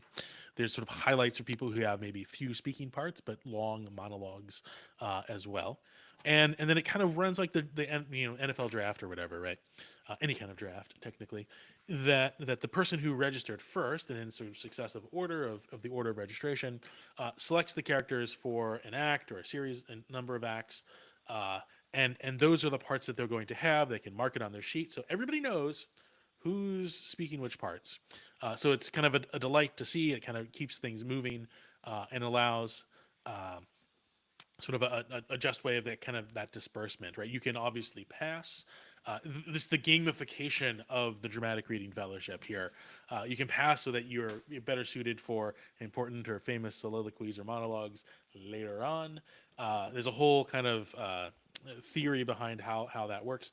Obviously, if you come to a fellowship and you're not really keen on public speaking, I was kind of thinking earlier this evening, actually, that I'm pretty much at this point through BetterPears working out a very purgative way of all the Boy Scout merit badges I did not earn when I was a Boy Scout. So showmanship and maybe journalism, but then public speaking and cinematography.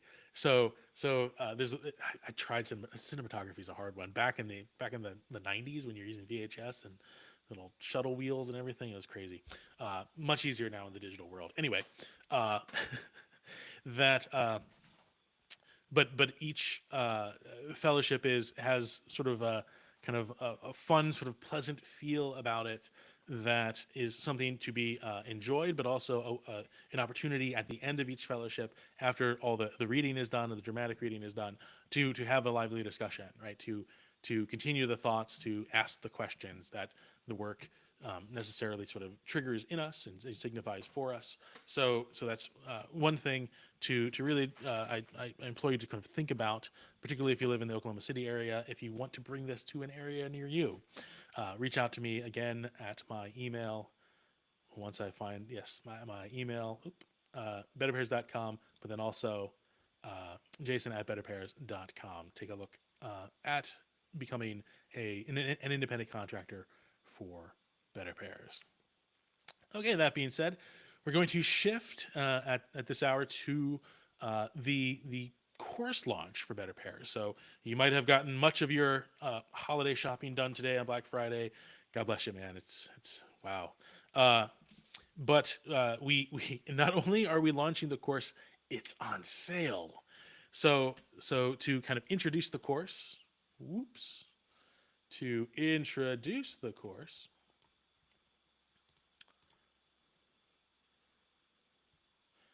we will take a look over here.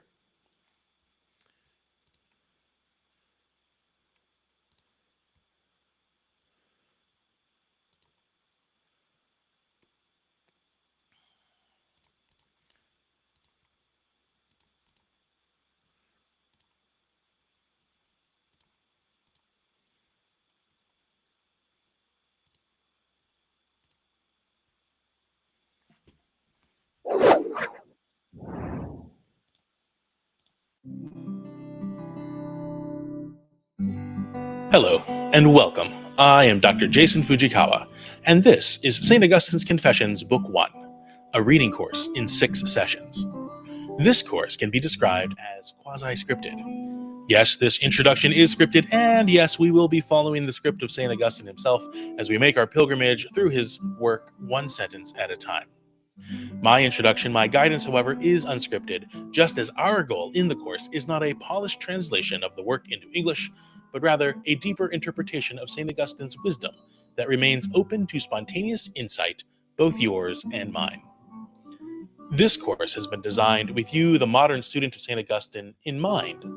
Each sentence or selection of text that we encounter will not be a captive specimen of Latin, such as those found in Latin primers around the world, but indeed a wild instance, an expression of a native Latin speaker who lived over 1600 years ago and was a master of his craft. To assist you, his latter-day audience, I will be providing 3 things. 1, a common text of St. Augustine that will appear on screen during each session and is downloadable in its entirety as a PDF. 2, a select glossary of terms for each selection of the text to unburden you from the temporal distraction of continually consulting a dictionary. And 3, my commentary and guidance that will allow you to constantly push yourself and your Latin aptitude to greater habituation, while keeping otherwise insurmountable passages from stopping your progress, much in the way that a fitness instructor always meets you at your current level of fitness before maximizing your performance each session.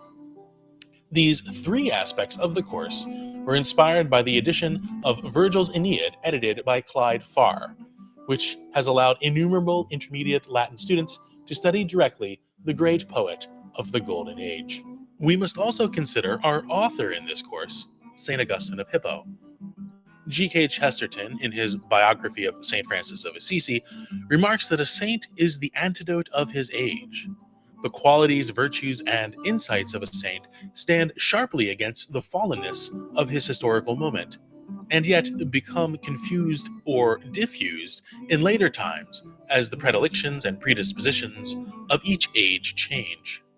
The Church's response, whether intentional or not, has been to identify and offer to the faithful a panoply of saints over her 2 millennia of existence, so that at least one life of heroic virtue, beyond those of our Lord and Lady, might provide a suitable pattern of life for us in the face of our tempters and detractors. While the 20th century witnessed a much-needed revival in the wisdom of St. Thomas Aquinas, resurrected, some may say, from the ossified Thomism of earlier epochs, the 21st century is proving to be more in need of recalling the wisdom of St. Augustine of Hippo. St. Thomas, along with the schoolmen of the High Middle Ages, sought to wed faith and reason largely upon the premise that the God of faith was also the God of reason, and that both the light of faith and the light of reason would be found to have the same origin and end. Without negating or detracting from the labor and gift of this sapiential work, we must acknowledge that we no longer live in a world in which humans are self-governed by reason. Yes, God remains immutably and perfectly the author of reason and truth, but on the whole, we, his children, have lost our path, are experiencing a crisis of truth. The societal structures which have borne the authority of informing the public both in the United States and abroad have broken that sacred trust through the corruption of public health, government conspiracies, the suppression of a free press, the inflation of currency, and even the confusion of church doctrine. No, our struggles are less akin to St. Thomas's, oh, that they were. Our struggles, rather, are more likened to those of St. Augustine, who pursued the Word of God as true and grappled to invest this truth into the very habit of his being. St. Augustine is the antidote of our postmodern age of intellectual barbarism because he too looked at a declining empire, that shell of Rome, the encroaching barbarians who would one day besiege the city of Hippo, and he cast aside the twilight pleasantries of the world and followed his restless heart to the God of his greatest desire, the God of truth and peace, or quietum. Peace dictis. It should be noted that there are those who would prevent you from receiving this antidote from St. Augustine, just as they have delayed and prevented heretofore the production of this course. Even now, at the onset, you have likely begun a list in your head of reasons not to begin or continue with this course. Some reasons might feed on your own sense of inadequacy concerning Latin or theological study. Some reasons might pit your reasonable family and work responsibilities in life unreasonably against this pursuit. An unusual but valid example of not, as Stephen Covey writes, stopping to sharpen the saw. Perhaps you are concerned about your self-image. It has been many decades since the study and reading of Latin has received the social merit it deserves. Or maybe you have already convinced yourself that you have completely forgotten the Latin of previous study. To these concerns, I respond, tolle lege, take up and read. We will go one sentence at a time. You can pause the session to allow yourself to construe each sentence only using the on-screen glossary, or you can allow me to offer my preliminary thoughts on the structure and grammar of the sentence before I give my interpretation of its meaning. There is no expiration on this course, and so you can read at your own pace, but I encourage you to build this course into your daily or weekly rhythm of life until its completion. For a burnished sword does not rust, and the wisdom of St. Augustine and his Confessions are rich in insights that will enlighten and enliven your day. Thank you for your interest and attention thus far. Shall we begin?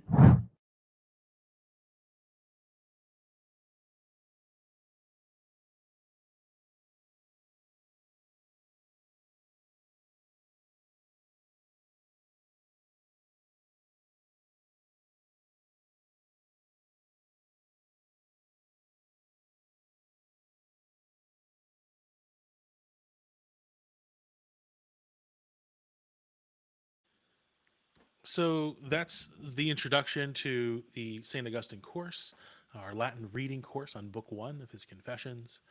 And it's a course I've taught in person. As Mark Gillis mentioned, I used to teach in my youthful days for Holy Family Academy in Manchester, New Hampshire. And at the time, before sort of the shift in AP Latin, moving from AP Latin Virgil to AP Latin Virgil and Caesar's Bellum Gallicum, yes. Uh, there was a kind of a spot for sophomores to be taught St. Augustine's Confessions, right? Not normally kind of that move from primer to Caesar to Virgil, but it worked, right? Because it kind of fleshed out in that year in church history of reading Augustine's Confessions. I do think reading Augustine's Confessions for history is a great idea in the sense of his conversion very much models sort of the conversion that we all have, right? That we all kind of wrestle with, and he does it in a very sort of sensitive way that is unusual, right? It's sort of that outstanding autobiography of the ancient world, and so I have taught this professionally, this course professionally before, and I always found that, again, like we mentioned in the Flannery O'Connor, right? That slowing down of not just sort of taking sort of the labor of the translator kind of without consideration, but to actually give an interpretation yourself, right? To seek to construe the meaning, the multiple meanings that Augustine, the great rhetorician turned bishop and saint, has offered to us. and it's very humbling to have to kind of enter into that low bar. Nobody starts reading Augustine or Caesar or Virgil, any let's say right a wild instance of Latin with any kind of fluency, with any kind of ease, right? It is a bar that everybody who enters into that sort of way of life, into that study, has to enter in with sort of the humility of getting down low, and then eventually sort of rising once you pass that threshold. So there's a certain sort of democratization of scholar in traversing this path. And what I found, right, uh, was that I had developed through not only reading in my own studies Latin and had the pleasure of studying ancient Greek as a college or a high school senior, and then uh, continuing that study into my work as my my college studies, but having kind of gone that far, a lot of people, including myself to a certain extent, kind of leave it there, right? That Latin, that ancient Greek was something I studied in school, but not something I kind of build into my life. When really, right, if you think about it, you have one of the cheapest forms of entertainment, right, of sort of leisurely fulfillment available to you, in the sense that one, nobody is buying dusty books anymore.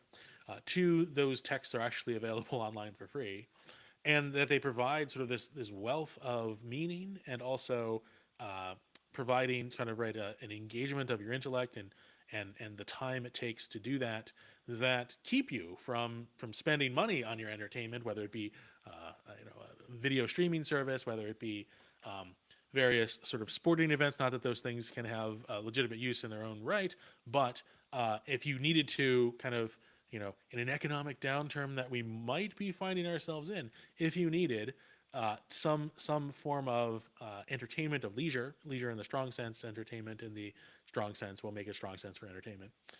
If you needed that, it would be there, right? I've run into so many people, perhaps they are parents who have children in classical education who are studying Latin, who kind of in their day, right, also studied Latin, enjoyed Latin. It's different than, say, like playing football in your day and not playing football in your middle age, right? The body kind of wears out and can't do the things it used to do. The mind, not so much, right?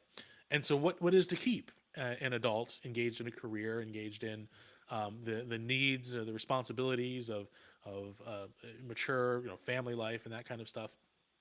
What is to keep them from doing this, right? Of on their own, without the artificiality of registrars and administrators and grades and trying to get a degree.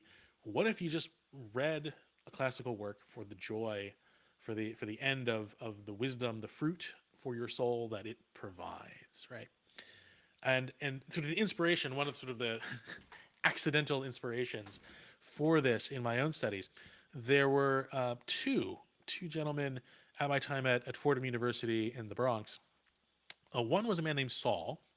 Saul was an elderly man who lived up by Grand Concourse, would come down Fordham Road twice a week and end up in my advanced Greek course and school all of us professional students whose like job at the time was to basically study Greek. And he would sight read. He would sight read Aristotle. He would sight read Homer, and and just he knew the phonetics. He knew the morphology, and he could just kind of look at something and say, "Is this from this verb?" and blah blah blah blah, and rattle off its meaning and construe a sentence as if it were nothing, right? And I believe he had been a physician, a general physician in his own day, and this was just something that was part of his makeup, and he just sort of like unofficially audited the course. It was a great time. To be schooled by the unofficial audit in the course, right? But it proved to me that this could be done. Granted, I have not become a general physician, but if I did, and I retired, I would do this, right? But there's a moment now in which that is actually possible. It is actually technologically possible to provide this sort of course, this sort of guidance to allow somebody to do that. in the absence of the ability to do it face to face. The other gentleman was a surgeon, so not a physician. A surgeon is a distinction usually in Britain. He was a brain surgeon, uh, and he was in my Gospel of John in Greek course. That was a graduate course I was taking as an undergraduate. It was crazy, but he was an actual practicing surgeon, and he would show up once a week and translate Greek for 2 hours in the class, right? And he was doing it for a degree, but he basically was doing it because he understood that there was more than just the brain on his operating table, right? That there was more to life than just the synapses, and so kind of took it upon himself to kind of flex his own mind and to not only right to use the understanding of Greek, but to use it in a theological context, right? So okay, that's a big kind of build up here. What is now on the table right now? BetterPears we're launching, and I will again bring up our handy BetterPears website. I've been skipping over this the whole time. So this is our the introduction video you just saw, right? Reasons not to begin or continue this course. It's my clickbaitable intrigue thumbnail here. If you click on that, you'll see the same introduction. But if you click down here, you can purchase the St. Augustine's Confessions Book 1, a Latin reading course and succession course. And there's sort of a text description of what is kind of accounted in the introduction. People don't read anymore, so I usually say it online, either in the podcast or here on videos to explain things, right? But really, the course is inspired by the Virgil's Aeneid, the edition by Clyde Farr, right? I have it right here with me, right? And it is a remarkable thing. He actually remarks in the introduction that he is surprised the editors, the publishing house, ever agreed to what he has done, because it was a much larger book than it needed to be. But the select glossary, the big pull-out accordion, I think it's on here, right? Of all the common Latin words, there's a fold-out that you can hold as you're reading the book. I'm going with Don't Tear Your Book. And it makes it so that in front of every student, open the page, pull out the fold-out, all the words necessary to sight translate the passage on that page are available to the student.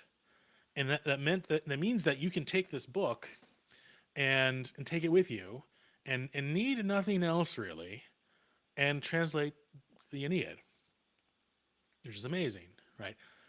And it isn't just kind of like to toot your own horn and say, "Oh, look at me, I translated the Aeneid. That's good for you, good for you."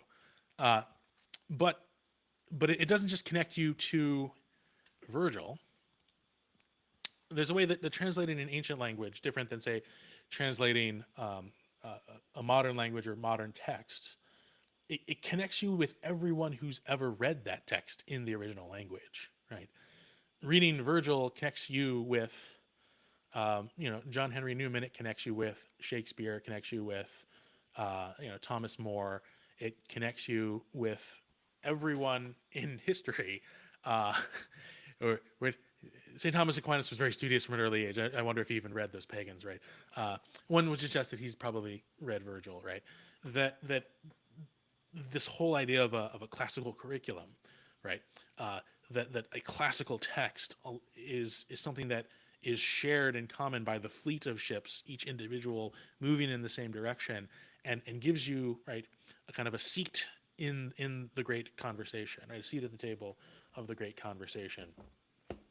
And again, right, in that video, I list all the reasons not to take this course, right? As I'm still talking about it now, you're probably still, I got some more reasons. I got some more reasons, right? And there's, and not just any Latin course, right? But this course on Augustine's Confessions. And I do really believe the point, right? The people at the Augustine Institute got it right a decade and a half earlier than I did, right? But Augustine really is the antidote for our age, right? He is sort of the saint of our time. Here's the text of his Confessions, right? that he saw the crumbling of Rome, not just the physical crumbling, but the sort of the fabric of virtue in society, of of a once great empire come to naught, right? The whittling down of that moral fabric that held the world in place during the Pax Romana is in decline in his life, right? He sort of famously is unable to make. Oh, now I'm blanking as to which council. Because his town is under siege, right? I believe it's Chalcedon. He's unable to make it. It's like, oh yeah, no, Augustine. It'd be great if he were here, but Hippo's under siege, right? And he didn't survive the siege, right? I don't necessarily think he was killed. I think he might have died while he couldn't get in or out. Anyway, right?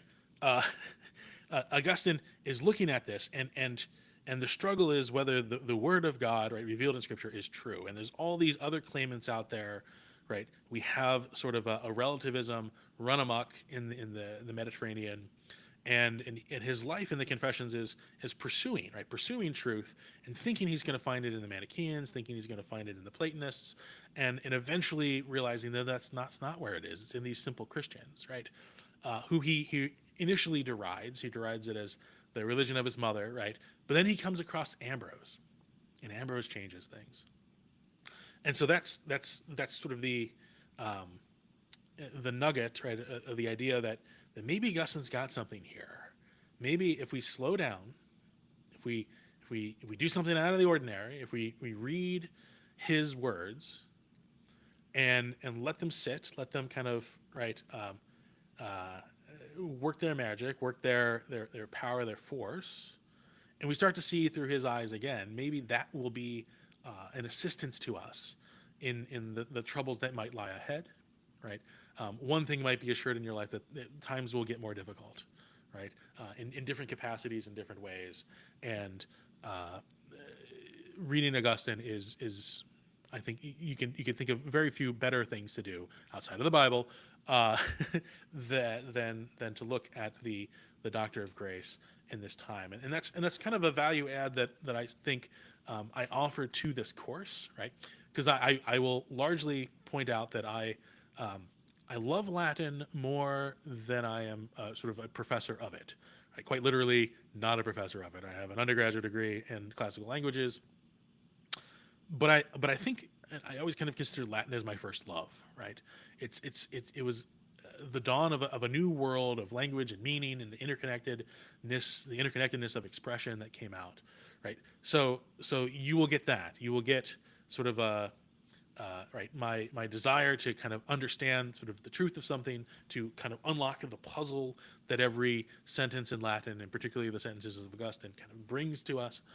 But in addition to that, I am sort of technically a trained professional Catholic theologian who knows sort of the theological worldview of Augustine. What are his main kind of concerns, things that will, in the whole of the Confessions, having sort of taught that work itself, right, to be able to kind of give it its context. And you can probably find a Latinist who can give us the technical meaning of the Latin. You can find theologians who talk a lot about Augustine, largely from translations. There are a few really good ones who read Augustine in the original and do all their thinking about Augustine from the original Latin. God bless them, right? But it's sort of an aging breed, a dying breed.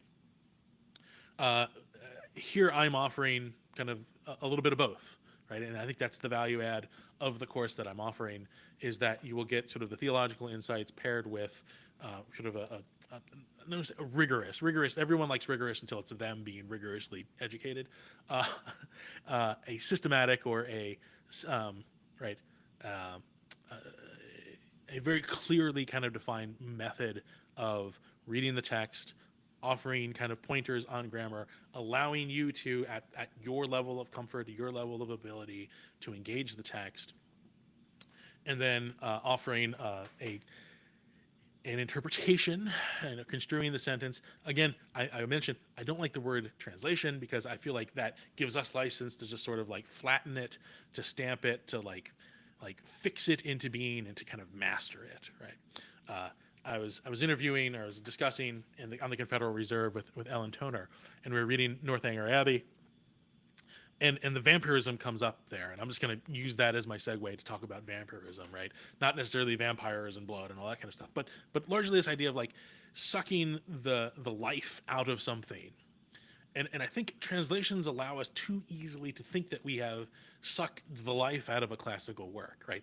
That this is my reading of Homer's Odyssey in English, right? And I completely understand it. And then you read Virgil and like, oh, he's a hack. He's just pulling from the Iliad and the Odyssey, and there's nothing to it, and he's just just benefiting from these great stories that have happened before, and then kind of making it Roman, sprinkling some Roman spice or whatever, that oregano, onto the Iliad and the Odyssey, and ta-da, right? Virgil's a hack. No, right? Virgil's a genius. Virgil's a genius of his own of his native language of Latin, and it's only in the Latin of Virgil that we see his genius, right? And so translation lets us think that we know more than we do, lets us think that we got it all, right? But if a work is really a classic, it doesn't admit of being kind of sucked dry of all its life-giving blood, right? That it kind of springs ever new, that it hits us differently at different points in our life.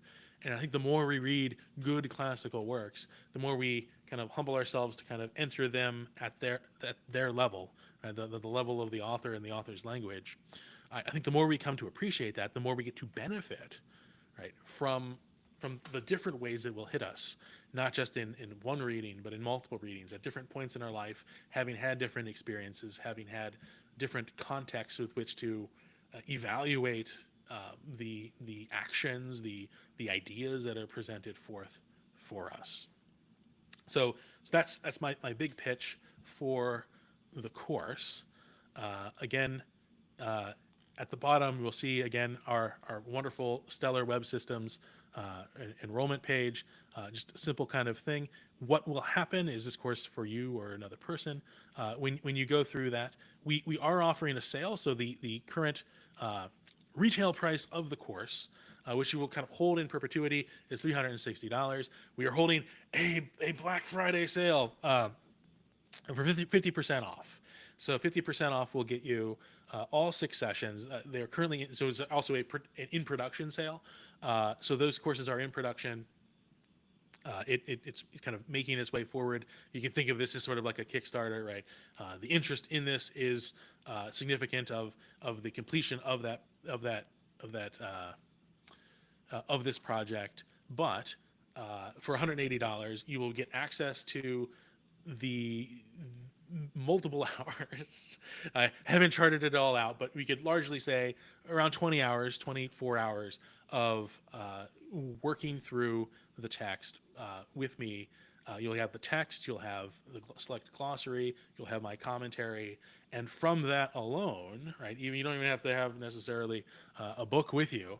You can translate, you can read Augustine's Confessions yourself, right? So this makes a great gift for anybody currently studying Latin at the intermediate level, right?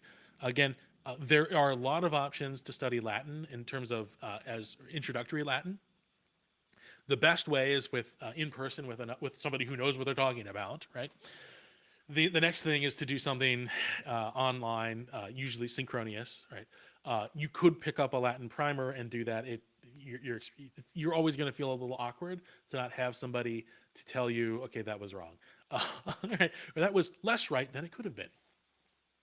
But I found that there was a lot of opportunities to learn beginner Latin, some opportunities to learn intermediate Latin, but there are almost no opportunities outside of auditing a course or taking a graduate level course at the college level for reading advanced Latin, right?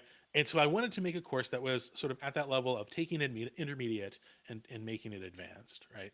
And so if you're a current student of Latin, going through some sort of semester system, or you're self-taught or whatever, if you get to that intermediate level, and you can take the intermediate national Latin exam that's available online at nle.org, you can kind of know where you are, right? If you're somebody who can remember that there are cases and conjugations and kind of what they are, and maybe would be able to kind of refresh themselves, pull out all the charts and all the flashcards you might have had back in the day, right? If you remember sort of the tenets of football, right? You can pick up flag football game, right? If you are rusty, have studied Latin in the past, if you're rusty at all, right, we can go from there, right? And the course is designed so that if you just sit and don't hit pause, I will give a translation for you, which is great, but also not helping you, right? The course is designed to allow you, the student, right, to kind of pick up the resistance you need, the level of resistance you need, right? At the highest level, you could just watch the slide change on the presentation, hit pause, and try to make sense of the whole Latin passage yourself, right, before I say a word. And then kind of fast forward to where I give my interpretation, and then, pat yourself on the back, or, argue that I'm completely wrong, right? Or you can watch, and then you'll get the clues as to what grammatical things I would be looking at in concern of making that translation or interpretation, and then hit pause, and then try to give it a go. Or you can wait, and then I will give it a go, right? So it's scaled so that it hits you where you are. Some sentences are harder than other sentences, and so it's not just an all or nothing kind of thing. Every passage, every sentence, every group of sentences, chapter, that's what they're called, paragraph, is a choose your own adventure, or level of degree of difficulty, as you walk your way through, right? We gamified the whole thing, right? Just, I'm doing it for the story, right? Or I really want a challenge, right? Or I just want, as intended, to kind of plod along and to work out the translation yourself, right? So that is kind of the goal, right? To provide something that doesn't require you to pay $700 for college credit, or $700 to audit for no credit, right? The expense of auditing a college level course is insane. So that isn't it, right? It isn't about the diploma. It isn't about the recognition, right? You every day are testing yourself, right? Are you becoming, more attuned to what God might be saying in your life, more attuned to right, your intellectual formation and this great conversation, and Augustine's confessions are very conversational, right? We see in the first chapter, the first book, that much of his discussion is in the second person, right? He's addressing his Lord, right, directly, and so all of this, right, is to say, you should take this course, right? You probably know somebody who would benefit from this course. Maybe this course is an inspiration for you to begin the study of Latin, so that one day you could reach this level and to be able to take it forward, right? I looked very hard for this kind of advanced course across the internet, uh, English to Latin. I didn't check other languages to Latin, but for the English speaking world, there is nothing easily found. Probably, if you find something, let us know, right? That offers an advanced Latin approach to reading an ancient text that is suited for us, like Augustine's Confessions. So to give you a little bit of a taste, a little bit more of a taste as to what you can expect, I have sort of a sample of the course that we're going to enjoy right now.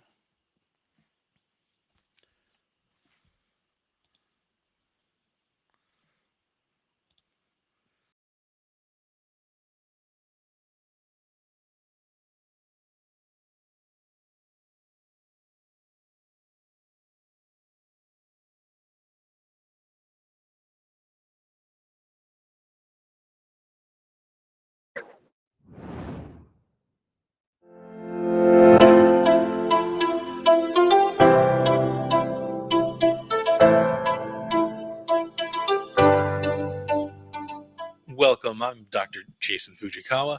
Again, this is the unscripted portion of the the course, the majority of the course, as mentioned in the introduction. And so what we're going to do here, we have in front of us the first lines of the entire Confessions of St. Augustine. So book 1, chapter 1. So chapter in Latin and ancient works, right, is a caput, headings. They essentially kind of function as paragraphs that we might consider them. So this is book 1, chapter 1.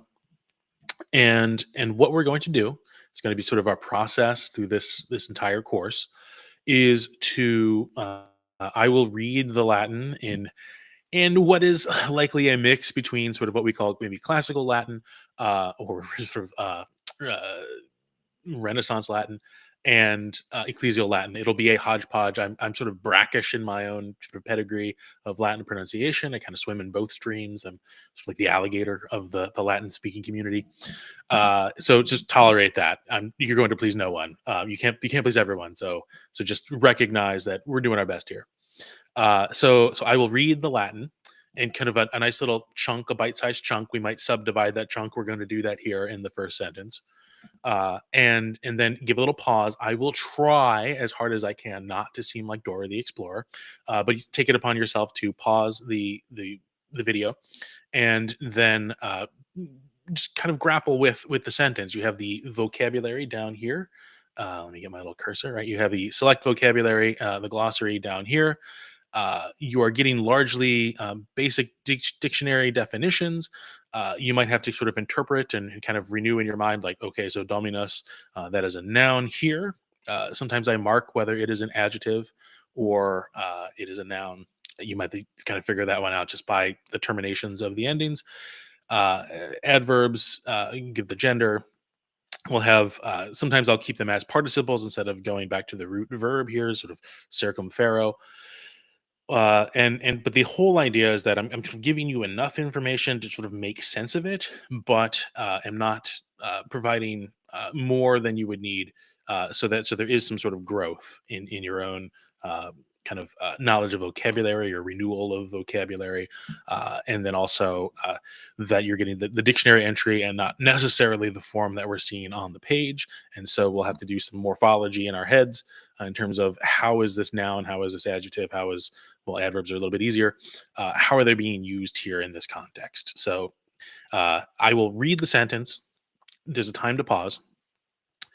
Then I will sort of begin, and sometimes I will begin in earnest to give some kind of introductory sort of thoughts about the sentence and what kind of forms we're seeing and how one might, where's one's eye might go to best construe the meaning of the sentence. So you kind of get to see how my brain works in terms of the logic of the grammar.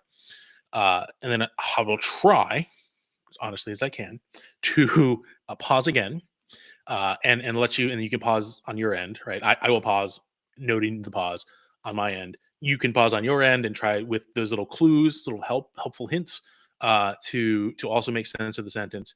And then sort of the final portion of each sentence, I will offer my own sort of interpretation. I wouldn't want to say translation.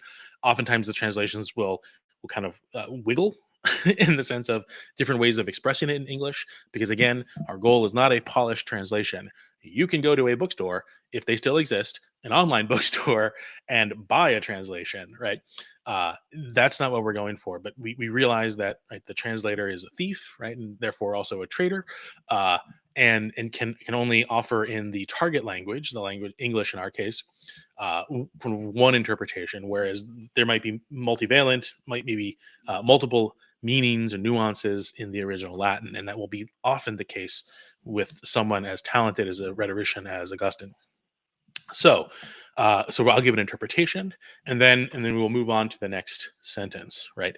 And just so you don't get into the habit of sort of just short-term memory, the goal at the end of the session, perhaps if you reach a midpoint in the session, would be to look at the text alone, sort of the naked text without maybe the glossary. You can do that by downloading or viewing the PDF available on this course as well with just the text of Augustine, and then try to, from sight, without the glossary, without me talking in your ear, translate the paragraphs, the chapters of this first session in one fell swoop, right? That is a great thing I learned too late in my formal Latin studies, that you will kind of push through, right, and eat the elephant one bite at a time, and you will never get to. And if you only eat one bite at a time and only savor one bite at a time, and don't just kind of look back at all the elephant you've eaten, weird mixed metaphor, you will get into the habit of keeping a short term memory of vocabulary words, short term memory of grammatical devices and things that are common in Augustine's writing, right? He'll have certain go-tos at certain points of the work that he will continually do, sort of his little rhetorical flex that he will work out over and over again. And we need to get accustomed to that and realize and begin to sort of anticipate these grammatical expressions occurring. So that's a long way to begin the short introduction of very short sentences here in the beginning, but let's begin. The work begins. Magnus est Domine, et laudabilis valde. I'll continue. Magnus virtus tua, et sapientiae tuae non est numerus. Numerus, yes. And so again, these periods, it is a question of whether these periods are sort of ours and not necessarily his. But let's break this first sentence down to that colon at valde. The colon at valde. And we can pause here and read the sentence to yourself and try to make sense of it. Continuing on, one thing I would say, we see Magnus est Domine, right? So S might be, we think of sum, we think of est. Est is that second person singular present active indicative of the verb to be. So we have a copulative sentence here. Magnus is Domine, or Domine is the you, right? So Domine is vocative in its case. Laudabilis is going to be probably a nominative, a predicate nominative, describing the you, right? The interlocutor of the sentence. And then valde, the adverb, very much or exceedingly. So I'll pause there and let you try to attempt this interpretation. And now we're going to go back. Thank you, coming. You're welcome back. Welcome back from the pause. Magnus est Domine, right? You are great, and then the vocative Lord, and et laudabilis valde, right? And exceedingly laudabilis, right? We think of laud, praise, right? Magna cum laude, that kind of thing at graduations. We have Magnus here, and exceedingly worthy of praise, right? Exceedingly praiseworthy. You are great, O Lord, and exceedingly worthy of praise. And that's the first 6 words of Augustine's Confessions. Let's continue, because we haven't finished sort of the whole thought here of that first sentence. Magna virtus tua, et sapientiae tuae non est numerus. Again, I'll pause. And after the pause, we say, Magna virtus tua. Virtus is a little bit tricky. It does show up down here. Ooh, I keep on clicking. I gotta stop clicking. Virtus is a fourth declension noun. I didn't put the elongated U there in the notes, but so it is going to be treated as a feminine, and therefore it makes sense that there's magna and tua to go with it. And sapientiae tuae, we want to say, perhaps your mind immediately goes to either that is a genitive singular, right, or a dative singular, probably highly likely not a dative singular, but then it can also be a nominative plural, right? And those are the tuae, your is going to modify sapientia here. Sapientia, not in our notes, but the word for wisdom. Technically, the word for sort of tasting. There's a great, this is not always the great one, but there is a Taste and See is a BetterPears podcast episode on sort of seeing and tasting and with respect to wisdom. So I can avert you to that after this lesson. Non est numerus. So numerus, number, quantity, that's a noun. So we would think of numerus with an OUS in English. It's one of those ways that British English and in American English kind of correspond with the extra U's and things. So that's a noun, so that's number, and not an adjective as we might interpret it cognitively, or in a say cognate. Okay, so we'll pause, and coming back from that pause, we'll say, right, Uh, Virtus here, your virtue, strength, power, right? So virtus, not as sense of virtue as we might think of it, as a habituated disposition to readily do the good in the right time in the right place and with the right people. But at its root is sort of this verb or this noun vis, where we get vim and vigor. We get vires. We get actually the word virulent or viral from this root idea of sort of power or strength. Your great power, and then sapientiae 2a is not the power of your mind or of your wisdom, but this is an interesting thing. At sapientiae 2a, your wisdoms is a nominative plural. Your great power and your wisdoms, potentially here, right? Nominative plural is not a number. And you might have your kind of mind blown there, right?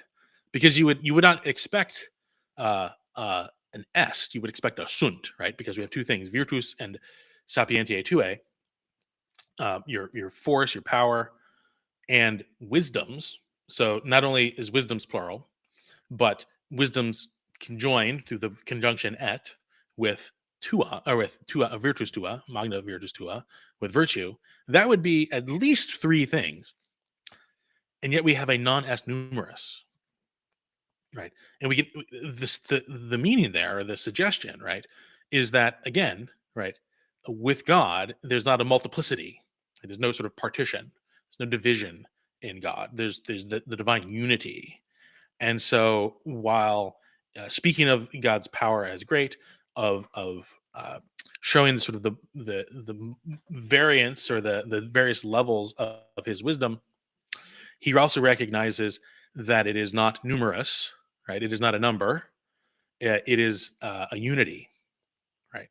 And so he's toying with us here, right? It's a rhetorical flourish of seemingly incommensurate subject verb agreement here.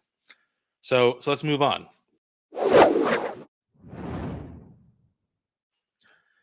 So here we have in the next slide probably the most famous line from Augustine's Confessions, and we'll see that in due order here. But we'll begin as sort of our way, right? I'll read it. Tu exitas ut laudare te delectet, quia fecisti nos ad te, et inquietum est cor nostrum, donec requiescat in te. So give you a chance to pause and try this yourself. And coming back from that pause, we see our finite verb right there in our face, right? Exitas, tu exitas, and very clear. You arouse, summon, excite. You excite us is very cognate for us in English. And then the ut, right? And here we have an ut. We have to look at the next finite verb here, delectet. We see down in the glossary it's delecto. So that is deponent, excuse me, not deponent. That is subjunctive. Now, subjunctive, in case we're rusty, and I presume we're all a little bit rusty. Right, subjunctive mood, right, is different than the indicative mood. Indicative mood tends to relate to things that are happening, have happened, will happen. There's a certain surety in the reality of the indicative mood, whereas the subjunctive mood is sort of the shoulda, woulda, coulda mood, in the sense of that it's one step more removed from reality, right? So here, right, it's expressing ut with the subjunctive. We have two options. There's either a result, right? Sort of this is just kind of what happened, or it's a purpose, right? And I believe it's the purpose in this case.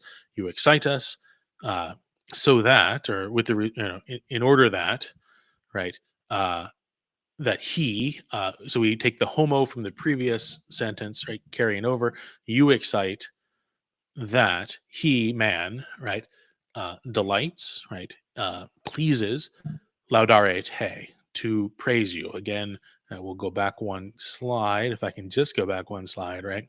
Laudare te, right, man wishes to praise you. He's continuing this, right?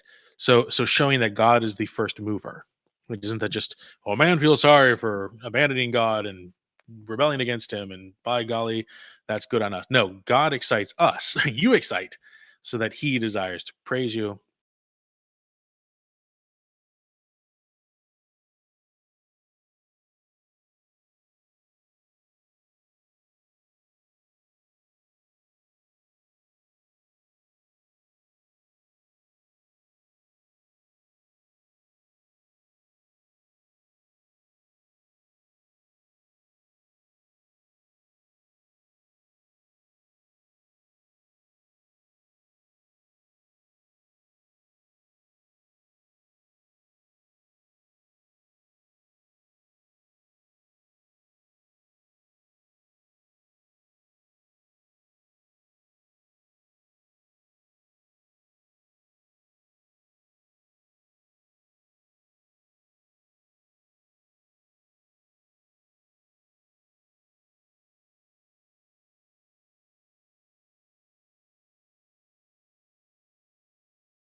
Okay, we're back.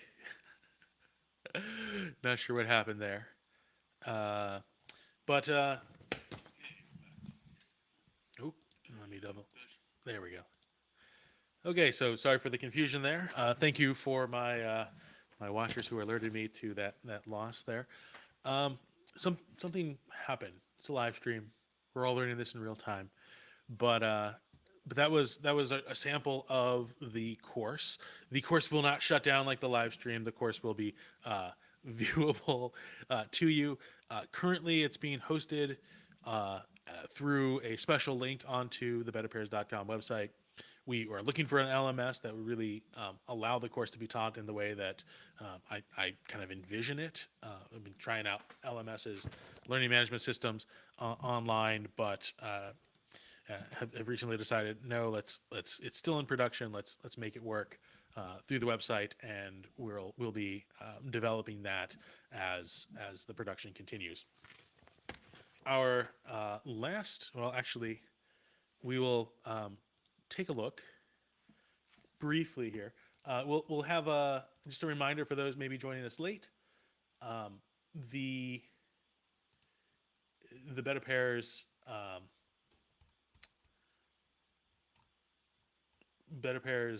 Leaves opportunity is still available here.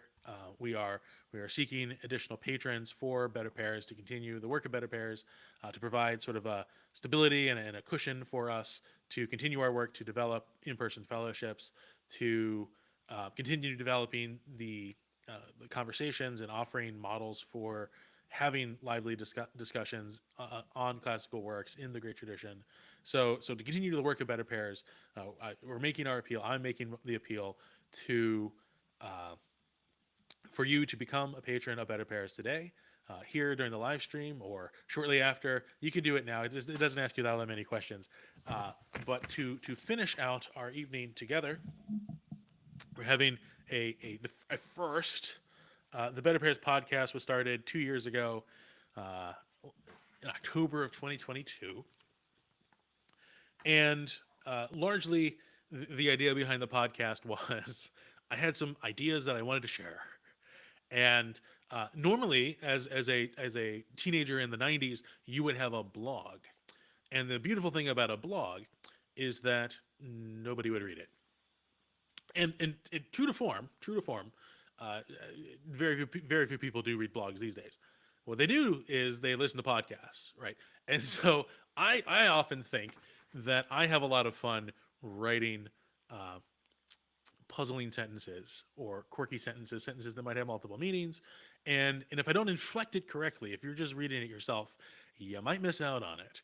So I kind of made it a thing to learn how to record my voice. Watson, to the other room. I record my voice and to give it kind of the inflection and the meaning that I want. And what you don't see, I did mention previously that much of the Better Pairs podcast is written in a Chick-fil-A.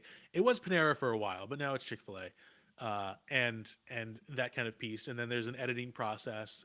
Everything in the episode is sort of highly edited and rethought and reconfigured. And strange though, because what you get is not like a very clean cut sentences that fit the listening ear. No, you get sort of stuffy academic sentences that become sort of labyrinths of meaning and thought and sound over and over again. That isn't because I hate my audience. No, I love my audience.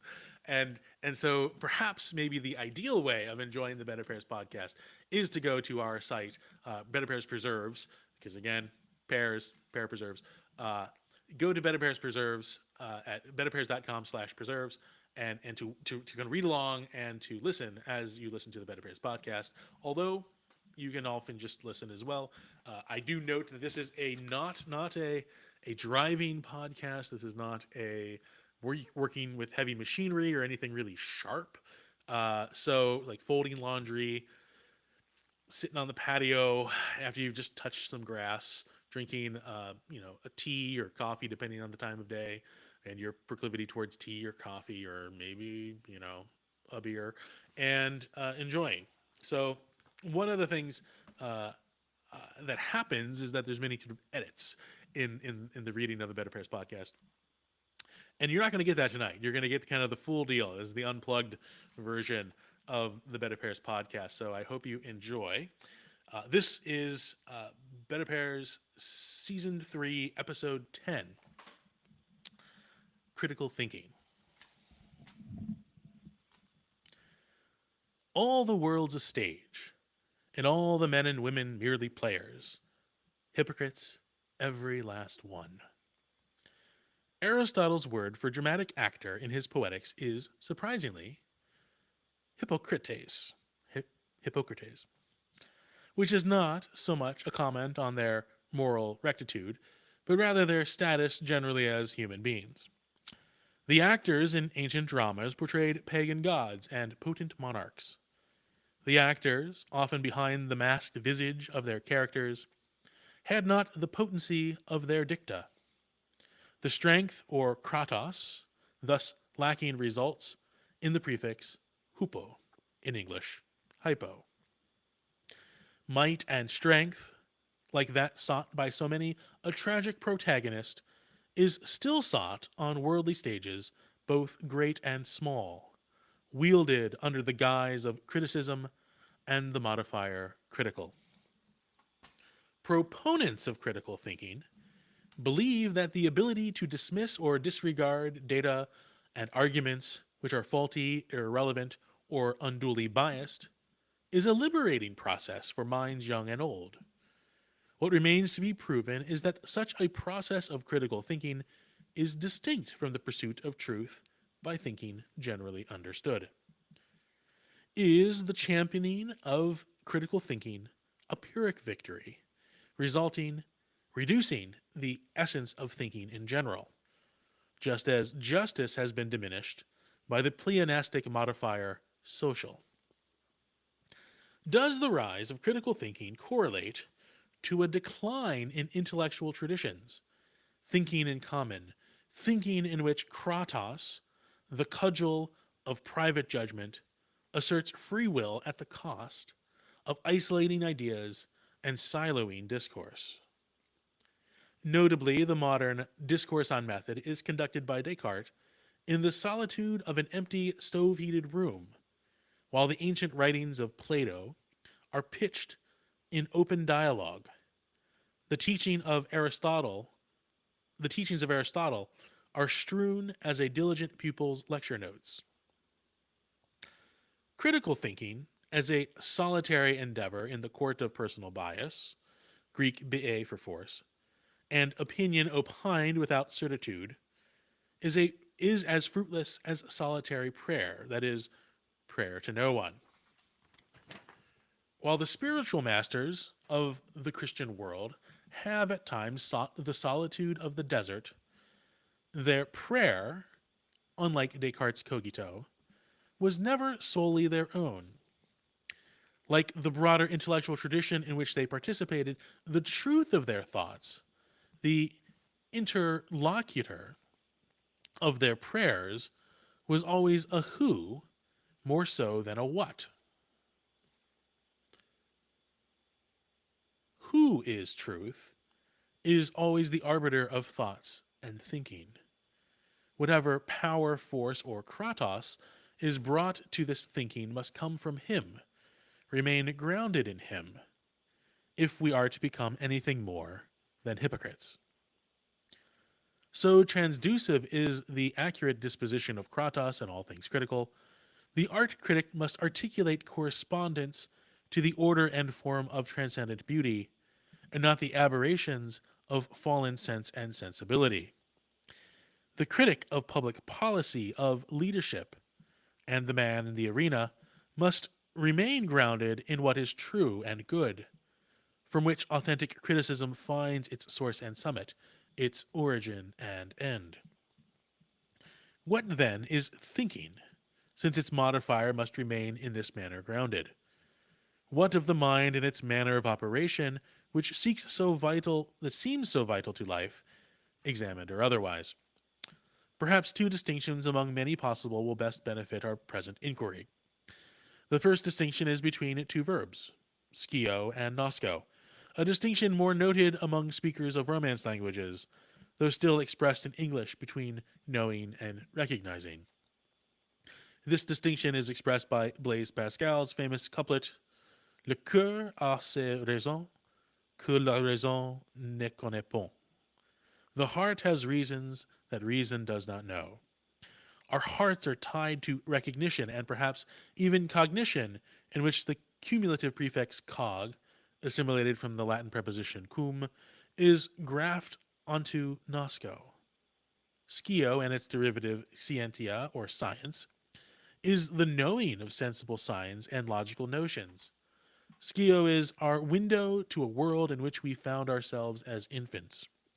A window, so it seems, separated by glass to the point that even the conglomerations of science or conscience remains, to an extent notional, its logic verbally explicable. Recognosco, however, is the home and hearth worn smooth by the repetition, habit, and repose. I think of my mother not as the composite result of her genetic markers relative to mine, nor even the logical conclusion of my familial arrangement. She is recognized as the home and succor I will never outgrow, who, by repetition and resolve, has consistently willed my good in all life stages. Thus, thinking can express, by this admittedly broad distinction, both knowing of, scio, and knowing through, nosco. The second distinction is in our understanding of the acts of the mind itself. St. Thomas Aquinas, among others in his day, held that there were two distinct acts of the mind, intellegere and judicare, that is, understanding and judgment. Understanding, intellegere, answers the question, what is it? If we imagine a figure approaching us from a distance, our first thought is the question, what is it? Is it a person, a man, my best friend, and so on with greater specificity? The second act of the mind, judicare, is the judgment of the truth of the first answer. Is it so? This question admits of three answers: yes, no, or maybe, if the information remains insufficient. The ordered beauty of this bifurcation between understanding and judgment is that judgment can be changed as understanding improves or is corrected. The danger lies in the conflation of these mental acts into one, as offered by Blessed Duns Scotus, a subsequent thinker to St. Thomas. Scotus presented a simplex apprehensio, in which judgment immediately arises from understanding as a unified act of the mind. In this way, seeing really is believing. The problem here, in the realm of rather abstract theoria, is the same in our current epoch of public discourse. There is no space for incorrect judgment, since judgment is grafted to the entire intellectual apparatus.